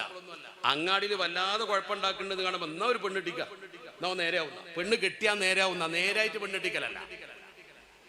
അമ്മരൊക്കെ അങ്ങനെ ചെയ്യാം. ഓനപ്പം നേരെയാക്കണമെങ്കിൽ ഇനി ഒരു പെണ്ണിട്ടിക്കേ പറ്റുള്ളൂ. ഓൻ നേരായിട്ടല്ല പെണ്ണ് കിട്ടുന്നത്, പിന്നെ ഇത് കുഴപ്പമാവൂലേ? അപ്പൊ ശരിക്കും ഈ കുട്ടികൾക്ക് നിങ്ങൾ കൊടുക്കേണ്ട എന്താ? ഒരു പ്രീ മെരിറ്റൽ കോഴ്സ്. എങ്ങനെ ഒരു വിവാഹ ജീവിതത്തിൽ എന്തൊക്കെ പെരുമാറണം, എങ്ങനെ ആവണം, വിവാഹ ജീവിതത്തിന്റെ നാനാവശങ്ങളും ശരിക്കും പഠിപ്പിച്ചു കൊടുക്കുക. അത് നല്ല നിലയ്ക്ക് ഇസ്ലാമിക രീതിയിൽ ഹദീസും ആയത്തും മനഃശാസ്ത്രം വെച്ച് പഠിപ്പിക്കുന്ന ക്ലാസ് ഉണ്ട്. നിങ്ങളൊന്നും ചെയ്യണ്ട, ഒരു 40-40 കുട്ടികൾ ഉണ്ടാക്കിയാൽ മതി. അതിനുവേണ്ടി ആ ചെറുപ്പക്കാർക്ക് ക്ലാസ് കൊടുക്കാനും സർട്ടിഫിക്കറ്റ് കൊടുക്കാനും സുന്നി മഹല്ല് ഫെഡറേഷൻ ദാറുഹുദയിൽ ബന്ധപ്പെട്ടാൽ മതി, ആള് വരും. അല്ലെങ്കിൽ സുന്നി മഹല്ല് ബന്ധപ്പെട്ടാൽ മതി, ആളെ കിട്ടും. അങ്ങനെ നമ്മുടെ കുട്ടികളെ ഈ പൊതുവായ കാര്യങ്ങൾക്ക് സജ്ജനാക്കുക എന്നുള്ള ഒരു മണിയാവുന്ന ഞാൻ അവസാനിപ്പിക്കാം. ഇങ്ങനെ പറഞ്ഞു പോയാൽ ഒരുപാട് പറയാനുണ്ട്. ലോകത്തെ മുസ്ലിങ്ങൾ അനുഭവിക്കുന്ന സകല പ്രതിസന്ധികളെയും അടിസ്ഥാനം എന്താണെന്നോ? നമ്മുടെ ഭിന്നിപ്പും ഇസ്ലാമിക ബോധമില്ലായ്മയുമാണ്. ശരിക്കും നമ്മുടെ കുട്ടികൾക്ക് ദീനിയായ ബോധം ഉണ്ടാക്കി കൊടുത്ത് അവരെ ശരിക്കും നമ്മളെ കൂടെ നിർത്താനുള്ള പ്രവർത്തനം ചെയ്യണം. അതിൽ ഏറ്റവും പ്രധാനമാണ് അടിസ്ഥാന ചികിത്സയാണ്. മദ്രസയിൽ ചുരുങ്ങിയത് കുട്ടികളെ 10ാം ക്ലാസ് വരെ എങ്കിലും പഠിപ്പിക്കണം. കുട്ടി തയ്യാറാണ്. ഉമ്മയും ഉപ്പയാണ് പ്രശ്നം. ഉമ്മയും ഉപ്പയും അവന് പഠിപ്പിക്കാൻ തയ്യാറാവില്ല. ഇപ്പൊ തന്നെ സ്ത്രീകൾക്ക് നമ്മുടെ മദ്രസയിലൊക്കെ ഇപ്പോ ഇന്നലെ വിദ്യാഭ്യാസ ബോർഡ് മീറ്റിംഗ് ചേർന്നിരുന്നു. ഒരു സ്ത്രീ കത്തയച്ചിരിക്കുക, ഒരു പെണ്ണിന്റെ ലെറ്റർ വിദ്യാഭ്യാസ ബോർഡിലേക്ക്. അവിടെ വായിച്ചു, എന്താ ലെറ്റർ? ഞായറാഴ്ച മദ്രസക്ക് ഒഴിവ് കൊടുത്തൂടെ, എന്നാ വീട്ടിലേക്കൊക്കെ പോകാൻ നല്ല സുഖമാണ്. ആണെന്നേ, ഞാനിപ്പോ ഇന്നലെ വായിച്ച് കേട്ടിട്ട് വരില്ലേ. അതാണ് പ്രശ്നം. അപ്പൊ മതം പഠിക്കണം, കുട്ടി നന്നാവണം, ഇങ്ങനെയൊന്നുമില്ല. മറിച്ച് ഒഴിവ് കിട്ടണം, ഇത്രേ ആവശ്യമുള്ളൂ അവർക്ക് വീട്ടിലേക്ക് പോകാൻ. അവിടെ നമ്മൾ മനസ്സിലാക്കേണ്ടത് ഈ കുട്ടിക്ക് കൊടുക്കേണ്ട സമയത്ത് ദീനിയായ അറിവ് നമ്മൾ കൊടുത്തില്ലെങ്കിൽ ഉണ്ടാകുന്ന അപകടം മനസ്സിലാക്കണം നിങ്ങൾ. പിന്നെ നിങ്ങളെ കുട്ടി വേറൊരുത്തൻ്റെ കൂടെ ഇറങ്ങിപ്പോയി എന്ന് പറഞ്ഞ് നിങ്ങൾ കരഞ്ഞിട്ട് കാര്യമില്ല. നിങ്ങൾ ഉദ്ദേശിച്ച രീതിയിൽ കുടുംബജീവിതം ആയില്ല എന്ന് പറഞ്ഞ് ഖേദിച്ചിട്ട് കാര്യമില്ല. അവിടെയൊക്കെ നമ്മൾ ശ്രദ്ധിക്കേണ്ടത് നമ്മുടെ പാകപ്പിഴവ് കൊണ്ട് സംഭവിക്കുന്ന അപകടങ്ങളെ തിരുത്താൻ നമ്മൾ തയ്യാറാവണം. അള്ളാഹുവിന്റെ സഹായം നമുക്കുണ്ടാവും. കുട്ടികളെ വളർത്തേണ്ടത് ഒരു ഫ്രെയിമില്ല. എല്ലാത്തിനും അതിരുണ്ടാവും. ഈ പള്ളിക്കൊരു അതിരുണ്ട്, മതില് കുത്തിയിട്ട് അതിരിടും. നിങ്ങളെ വീട്ടിന് അതിരുണ്ടാവും. അപ്പൊ ഹുദൂദുൽ ഇസ്ലാം, ഇസ്ലാമിനും അതിരുണ്ട്. എന്താ ഇസ്ലാമിന്റെ അതിര്? ഇസ്ലാമിന്റെ ഏറ്റവും പ്രധാനപ്പെട്ട അൽ വറഉ വത്തവാദു വശുക്റു വസ്സബ്റു ഖാല റസൂലുള്ളാഹി. ഇത് 4 കുട്ടികൾക്ക് വേണം സല്ലല്ലാഹു അലൈഹി വസല്ലം. ഒന്ന് വറഅണ്, സൂക്ഷ്മത. ഒരു 10 രൂപ കയ്യിൽ വരുമ്പോൾ അത് എങ്ങനെ വരുന്നത്, ഇത് നല്ല പൈസയാണോ അല്ലേ? ആണുങ്ങളൊക്കെ മനസ്സിലായിക്കോ. എവിടുന്നെങ്കിലുമൊക്കെ പൈസ ഉണ്ടാക്കി കൊണ്ടുവന്ന് വീട്ടുകാർക്ക് തിന്നാൻ കൊടുക്കണ്ട. കുട്ടി പിന്നെ നന്നാവൂല. ഹറാമിന്റെ മുതൽ തീറ്റണ്ട. നമ്മളെ കയ്യിൽ വരുന്ന പൈസ സംശുദ്ധമാണോ നോക്കണം. വട്ടിപ്പലിശ ഉണ്ടാകാൻ പാടില്ല. ഏതെങ്കിലും കടയിൽ നിന്നിട്ട് മുതലാളി അറിയാതെ പൈസ വലിക്കാൻ പാടില്ല. കടം വാങ്ങിയിട്ട് കൊടുക്കാതിരിക്കാൻ പാടില്ല. 5 പൈസ കയ്യിൽ വരുമ്പോ ശുദ്ധമാണോ അല്ലേ എന്ന് നോക്കാതെ അതുകൊണ്ട് ഭക്ഷണം കഴിച്ചാൽ ആ ഹറാമിന്റെ രക്തം നമ്മുടെ മേൽ ഓടുന്ന മാത്രമല്ല, ഒരു തെറ്റും ചെയ്യാത്ത ഭാര്യ മക്കളും വീട്ടിലുണ്ട്, അവരും കൂടി കൊണ്ട് ഈ ഹറാമ് തീറ്റയെ കുറ്റം ഏൽക്കിട്ടണ്ട. വേണ്ടാത്ത പണിക്ക് നിൽക്കണ്ട. നമ്മൾ സൂക്ഷിക്കുക, ശ്രദ്ധിക്കുക. അധ്വാനിച്ച് കഴിക്കുന്നതിന് കുഴപ്പമില്ല. അതാണ് വറഅ്. 2 തവാദു, വിനയം, അഹങ്കാരം വേണ്ട. ചെറുപ്പക്കാരൊക്കെ 2 അക്ഷരം പഠിപ്പിക്കുമ്പോഴേക്കും ഉമ്മാനേക്കാളും ബാപ്പാനേക്കാളും മേലെയാവാൻ നോക്കണ്ട. ഒരു വിനയ സ്വഭാവം, അവർക്കേ വിജയമുള്ള ലോകത്ത്. വിനയത്തിനെ ലോകത്ത് വിജയം ഉണ്ടായിട്ടുള്ളൂ. അഹങ്കരിക്കരുത് ഒരിക്കലും. നമ്മൾ 10 റുപ്യ ഉള്ളവനെ അഹങ്കരിക്കണ്ട. ഞാൻ മറ്റവനെ കാണാൻ മേലെയെന്ന് കരുതണ്ട. വിനയത്തോടു കൂടി നിൽക്കുക. നമ്മളൊക്കെ ഈ ഭൂമിയിൽ 3 കഷ്ണം തുണിയിൽ പോകേണ്ട ആൾക്കാരാ. മയ്യത്ത് കൊണ്ടുപോയി വെച്ച് എല്ലാവരുടെ മേലും 3 പിടി മണ്ണ് വാരിട്ട് തന്നെ പോരുക. 3 പിടി മണ്ണ് വാരിടും. നല്ല സമ്പന്നനായ മനുഷ്യനാണെങ്കിൽ ഒരു 4ാമത്തെ തുണി പോച്ചു കൊടുക്കലൊന്നുമില്ല. 3 വർഷം തുണി തന്നെ കൊടുക്കുള്ളൂ. അത്ര തന്നെ ഉണ്ടാവുള്ളൂ. 6 അടിക്ക് അപ്പുറം ഓന് കൊടുക്കുള്ളൂ. 7ാമത്തെ അടി ഓൻ നീളണ്ടെങ്കിലേ കൊടുക്കുള്ളൂ. ആ പൈസ ഉള്ളവനെ നോക്കിയിട്ടല്ല, നീളമുള്ളതുകൊണ്ടാ. നമ്മൾ മനസ്സിലാക്കേണ്ട കാര്യം അതാ. അന്തിമ യാത്രയിൽ ഞാനും നിങ്ങളും തുല്യരാണ്. അതോടൊപ്പം വ്യക്തി അതാണ് വിനയം വേണം, ശുക്രും വേണം, സ്വബറും വേണം. കുറച്ചൊക്കെ ക്ഷമിക്കണം. ഏത് കാര്യത്തിൽ കുറച്ചപ്പോൾ ഒരാളിൽ നമുക്കൊരു ദ്രോഹം ഉണ്ടായാലും കുറച്ചൊക്കെ ക്ഷമിച്ചും സഹിച്ചും വല്ലാതെ കുഴപ്പമുണ്ടാക്കാതെ പോവുക. അവസാനമായി ഒരൊറ്റ കാര്യം കൂടി പറഞ്ഞ് ഞാൻ അവസാനിപ്പിക്കാം. ശരിക്കും ശ്രദ്ധിച്ചോളി. ഇന്ന് നമ്മളൊക്കെ ചെയ്യുന്ന ഏറ്റവും വലിയ അപകടകരമായ കാര്യമാണ്. നിങ്ങൾ ഈ പള്ളിയിൽ മയ്യത്തുണ്ടെക്കും മരിക്കും. ഞാനും നിങ്ങളൊക്കെ മരിക്കും. ഇവിടെ വരുമല്ലോ, നമ്മുടെ പള്ളിയിൽ വരും. അള്ളാഹു നമ്മുടെ ആക്കിബത്ത് നന്നാക്കി തരട്ടെ. മയ്യത്ത് കൊണ്ടുവന്ന് വെച്ചിട്ട് ഉസ്താദ് എഴുന്നേറ്റ് ഒരു വർത്തമാനം പറയും മൈക്കിൽ. എന്താ ഉസ്താദ് എഴുന്നേറ്റ് പറയാ? ഈ മരിച്ചു കിടക്കുന്ന ഇന്നാളിന്നാളെ മയ്യത്താ. ആണുങ്ങൾക്ക് പ്രത്യേകം ബാധകം, പെണ്ണുങ്ങൾക്കും ബാധകമാണ്. ഞാൻ പറഞ്ഞിരുമ്പോൾ നിങ്ങൾക്ക് മനസ്സിലാവും. ഉസ്താദ് പറയും, ഈ മയ്യത്ത് ജീവിതകാലത്ത് ആരോടെങ്കിലും വാക്ക് കൊണ്ടോ പ്രവൃത്തി കൊണ്ടോ എന്തെങ്കിലും ദ്രോഹം ചെയ്തിട്ടുണ്ടെങ്കിൽ, നിങ്ങൾക്ക് പറ്റാത്ത വല്ലതും ചെയ്തിട്ടുണ്ടെങ്കിൽ പുറത്തു കൊടുക്കണം. 2, അയാൾ ആർക്കെങ്കിലും വല്ല പൈസയും തരാനുണ്ടെങ്കിൽ മൂത്ത മക അവിടെ ഉണ്ട്, അല്ലെ ഇന്നാളുണ്ട് ആളെ പേര് പറയും. അയാൾ അത് ഏറ്റെടുത്തിട്ടുണ്ട്, അയാളുമായി വാങ്ങിയിട്ട് ഇയാളെ ഇന്ന് ഒഴിവാക്കണം. ഇതൊരാവശ്യമാണ്. ഇല്ലെങ്കിൽ ആ മനുഷ്യന്റെ മയ്യത്ത് സ്കിച്ചിട്ട് കാര്യമില്ല. മുത്തുനബി തങ്ങൾ മദീനത്തെ പള്ളിക്ക് ഒരു മയ്യത്ത് കൊണ്ടുവന്നപ്പോൾ കടണ്ടോന്ന് വെച്ച് ഉണ്ട്. ഞാൻ നിസ്കരിക്കില്ല, സൊല്ലു അല സാഹിബിക്ക് നിങ്ങൾ നിസ്കരിച്ചോളിയ. അബൂ ഖത്താദ റളിയല്ലാഹു തആല മുന്നോട്ട് വന്നിട്ട് പറഞ്ഞ അലയ്യ ദൈൻ, ഓന്റെ കടമൊക്കെ ഞാൻ ഏറ്റെടുക്കാം. റസൂൽ നമസ്കരിച്ചു. അഷ്റഫുൽ ഖൽഖ് മുഹമ്മദ് മുസ്തഫ. കടന്ന് പറയുമ്പോൾ ഒരു കാര്യങ്ങളും മനസ്സിലാക്കാം. നമ്മളെ മനസ്സിൽ ഓടിയെത്തുന്ന കടം പൈസയാണ്. പൈസ ഇയാൾ ആർക്കെങ്കിലും കൊടുക്കാണ്ടെങ്കിൽ അത് തീർക്കാനൊരു മാർഗമുണ്ട്. ഒന്നുകിലും മകനെ ഏറ്റെടുത്താൽ മതി, അല്ലെങ്കിൽ കുടുംബം ഏറ്റെടുത്താൽ മതി, അല്ലെങ്കിൽ പിരിപ്പിച്ചിട്ടേലും കൊടുത്താൽ മതി, അല്ലെങ്കിൽ ഇയാൾക്ക് സ്വത്തുണ്ടെന്ന് വിറ്റിട്ട് കൊടുത്താൽ മതി. ഇയാളെ ഭാര്യ ഉണ്ടെങ്കിൽ ഭാര്യൻ്റെ മാല വിറ്റിട്ടെങ്കിൽ ഇയാളെ ആ ഭർത്താവിൻ്റെ കടം വീട്ടാൻ ആ ഭാര്യ തയ്യാറാവും. സംഗതി നടക്കും. സംഗതി ഗൗരവം തന്നെയാണ്. പക്ഷെ നമ്മൾ അതിനാണ് ഗൗരവം കാണുന്നത്. ഞാൻ അതിനേക്കാൾ ഗൗരവം കാണുന്നത് ആദ്യം പറഞ്ഞതാണ്. വാക്കുകൊണ്ടോ പ്രവൃത്തി കൊണ്ടോ ഈ മയ്യത്ത് ആരെങ്കിലും ദ്രോഹിച്ചിട്ടുണ്ട്. ഇപ്പം ഞാനാണ് ആ മയ്യത്തായി കിടക്കുന്ന ആളെന്ന് വിചാരിക്കുക. അല്ലെ നിങ്ങളിൽ ഒരാളാണ് ആ മയ്യത്ത്. നിങ്ങൾ ജീവിച്ചിരിക്കുന്ന ഇപ്പം ആ മയ്യത്തും കട്ടിൽ കിടക്കുന്ന ആൾ ജീവിച്ചിരിക്കുന്ന കാലത്ത് അയലോക്കാരനെ വല്ലാതെ ബുദ്ധിമുട്ടിച്ചിട്ടുണ്ട്. ഓൻ എടങ്ങറയിക്കണ ഇയാളെ പോയി. അല്ലെങ്കിൽ ഏതെങ്കിലും ഒരാളെ പാര വെക്കണമെന്ന് കരുതിയിട്ട് അയാൾ ചെയ്യാത്ത കാര്യം രാഷ്ട്രീയത്തിന്റെ പേരിലോ മതസംഘടനയുടെ പേരിലോ മഹല്ല് കമ്മിറ്റിന്റെ പേരിലോ അല്ലെ വേറെ എന്തിൻ്റെങ്കിലും കുടുംബത്തിന്റെ പേരിലോ ഓൻ ചെയ്യാത്ത കാര്യം അവനെ കുറിച്ച് പറഞ്ഞുണ്ടാക്കി ഈപത്ത് പറഞ്ഞ് ഓനെ മാനം കെടുത്തിയിട്ടുണ്ട്. ആ മാനം കെടുത്തിയ ആൾ ആ നാട്ടിലുണ്ട്. ഈ മയ്യത്താണ് ചെയ്ത പണി. ഒരു കാര്യം കൂടി നിങ്ങൾ മനസ്സിലാക്കണം. അള്ളാന്റെ റസൂൽ പറഞ്ഞു, ഇന്ന അർബർ റിബ, പലിശയിൽ വെച്ച് കഠോരമായ പലിശ. പലിശ ഹറാമ, സബുൽ മോബിക്കാത്ത കഠോരമായ പലിശ. അത് ഇർദുൽ മുഅ്മിന, ഒരു മുഅ്മിന്റെ അഭിമാനത്തിന് ക്ഷതം വരുത്തല. ഒരു മുഅ്മിനിന്റെ അഭിമാനത്തിന് ക്ഷതം വരുത്തുക. ഒരു നല്ല നിലക്ക് നടക്കുന്ന ഒരു മനുഷ്യനെ വെറുതെ ഈബത്ത് പറഞ്ഞ ഇരപ്പാക്കുക, അല്ലെങ്കിൽ ചീത്ത പറഞ്ഞവനെ ഇടങ്ങറാക്കുക. അങ്ങനത്തെ വല്ല പണിയും ഈ മയ്യത്ത് ചെയ്തിട്ടുണ്ടെങ്കിൽ ഒരു കാര്യം മനസ്സിലായിക്കോ, മക്കളെ ഏറ്റെടുത്തിട്ടും കാര്യമില്ല, ഉസ്താദ് കരഞ്ഞു പറഞ്ഞിട്ടും കാര്യമില്ല. ആരെയാണോ വാക്കുകൊണ്ട് ഇയാൾ ദ്രോഹിച്ചടങ്ങാറാക്കിയത് ആ വ്യക്തി മനസ്സുകൊണ്ട് പുറത്തു കൊടുക്കാതെ ഈ മയ്യത്ത് കബർന്ന് രക്ഷപ്പെടൂല. ആ വ്യക്തി ചിലപ്പോ ഇത് ഉസ്താദ് വിളിച്ചു പറയുമ്പോൾ സദസ്സക്ക് വന്നിട്ടുണ്ടാവില്ല. അത്ര ഇടങ്ങേറവനാക്കിയിട്ടുണ്ടോ, വർത്താനം കൊണ്ടോ പ്രവർത്തനം കൊണ്ടോ അല്ലെങ്കിൽ കുടുംബത്തിലെ പോരുകൊണ്ടോ പാരമുണ്ടോ. നേരെ മറിച്ച് അയാൾ വന്നിട്ട് ഉസ്താദ് പറയാം, കേൾക്കുന്നുണ്ട്, വരാൻ ഞാൻ മോശമല്ലെന്ന് വിചാരിച്ച് നിസ്കരിക്കാൻ വന്നതാ.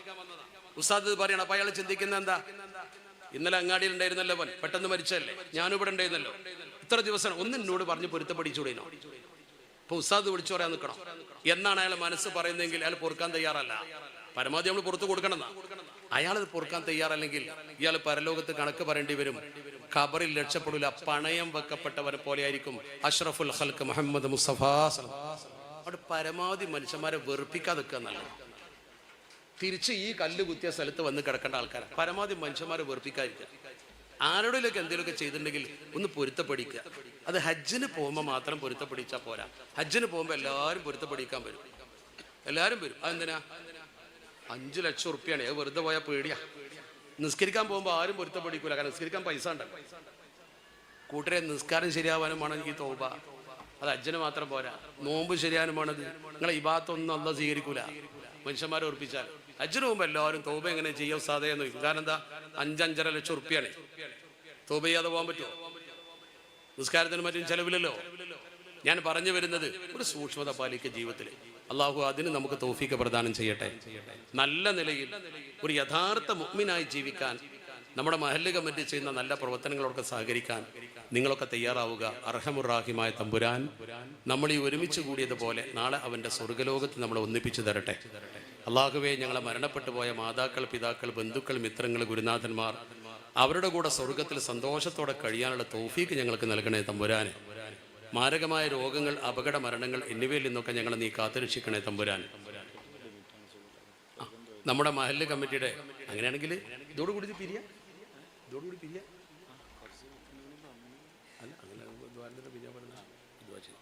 ഏതായാലും സദ പറഞ്ഞു, നമ്മൾ ഇതൊരു നല്ല മജ്‌ലിസാണ്.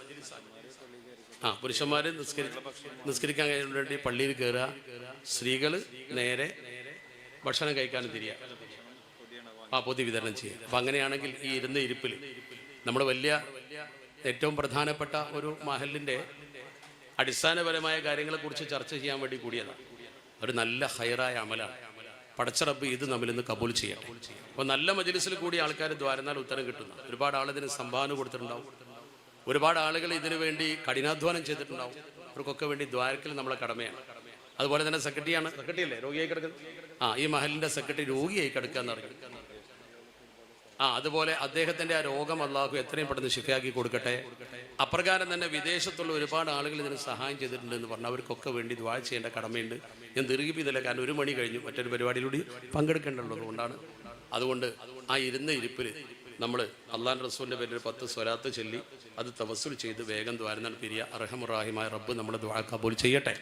കാരണം നല്ല നിഷ്കളങ്കരായ ആൾക്കാരെ തഹജ്ജുദ് നിസ്കരിക്കുന്ന ആൾക്കാരുണ്ടാവും. ഒരു കറാഹത്ത് പോലും ചെയ്യാത്ത നല്ല ഉമ്മമാരൊക്കെ ഉണ്ടാവും. അതാരാ നമുക്ക് മനസ്സിലാക്കാൻ കഴിയില്ല.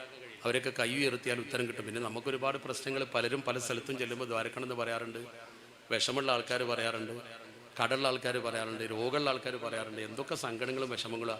പലസ്തീനിലാണെങ്കിൽ നമ്മുടെ സഹോദരങ്ങൾ വല്ലാതെ ഇടങ്ങേറാവാണ്. അള്ളാഹു അവർക്ക് രക്ഷ പ്രദാനം ചെയ്യട്ടെ. എല്ലാവരും ഇരുന്നിരിപ്പിൽ ഒരു 10 സ്വലാത്ത് ഇരുന്ന് ചൊല്ലിയാൽ മതി. സ്വല്ലല്ലാഹു അലാ മുഹമ്മദ് സ്വല്ലല്ലാഹു അലൈഹി വസല്ലം, സ്വല്ലല്ലാഹു അലാ മുഹമ്മദ് സ്വല്ലല്ലാഹു അലൈഹി വസല്ലം, സ്വല്ലല്ലാഹു അലാ മുഹമ്മദ് സ്വല്ലല്ലാഹു അലൈഹി വസല്ലം, സ്വല്ലല്ലാഹു അലാ മുഹമ്മദ് സ്വല്ലല്ലാഹു അലൈഹി വസല്ലം, സ്വല്ലല്ലാഹു അലാ മുഹമ്മദ് സ്വല്ലല്ലാഹു അലൈഹി വസല്ലം, സ്വല്ലല്ലാഹു അലാ മുഹമ്മദ് സ്വല്ലല്ലാഹു അലൈഹി വസല്ലം.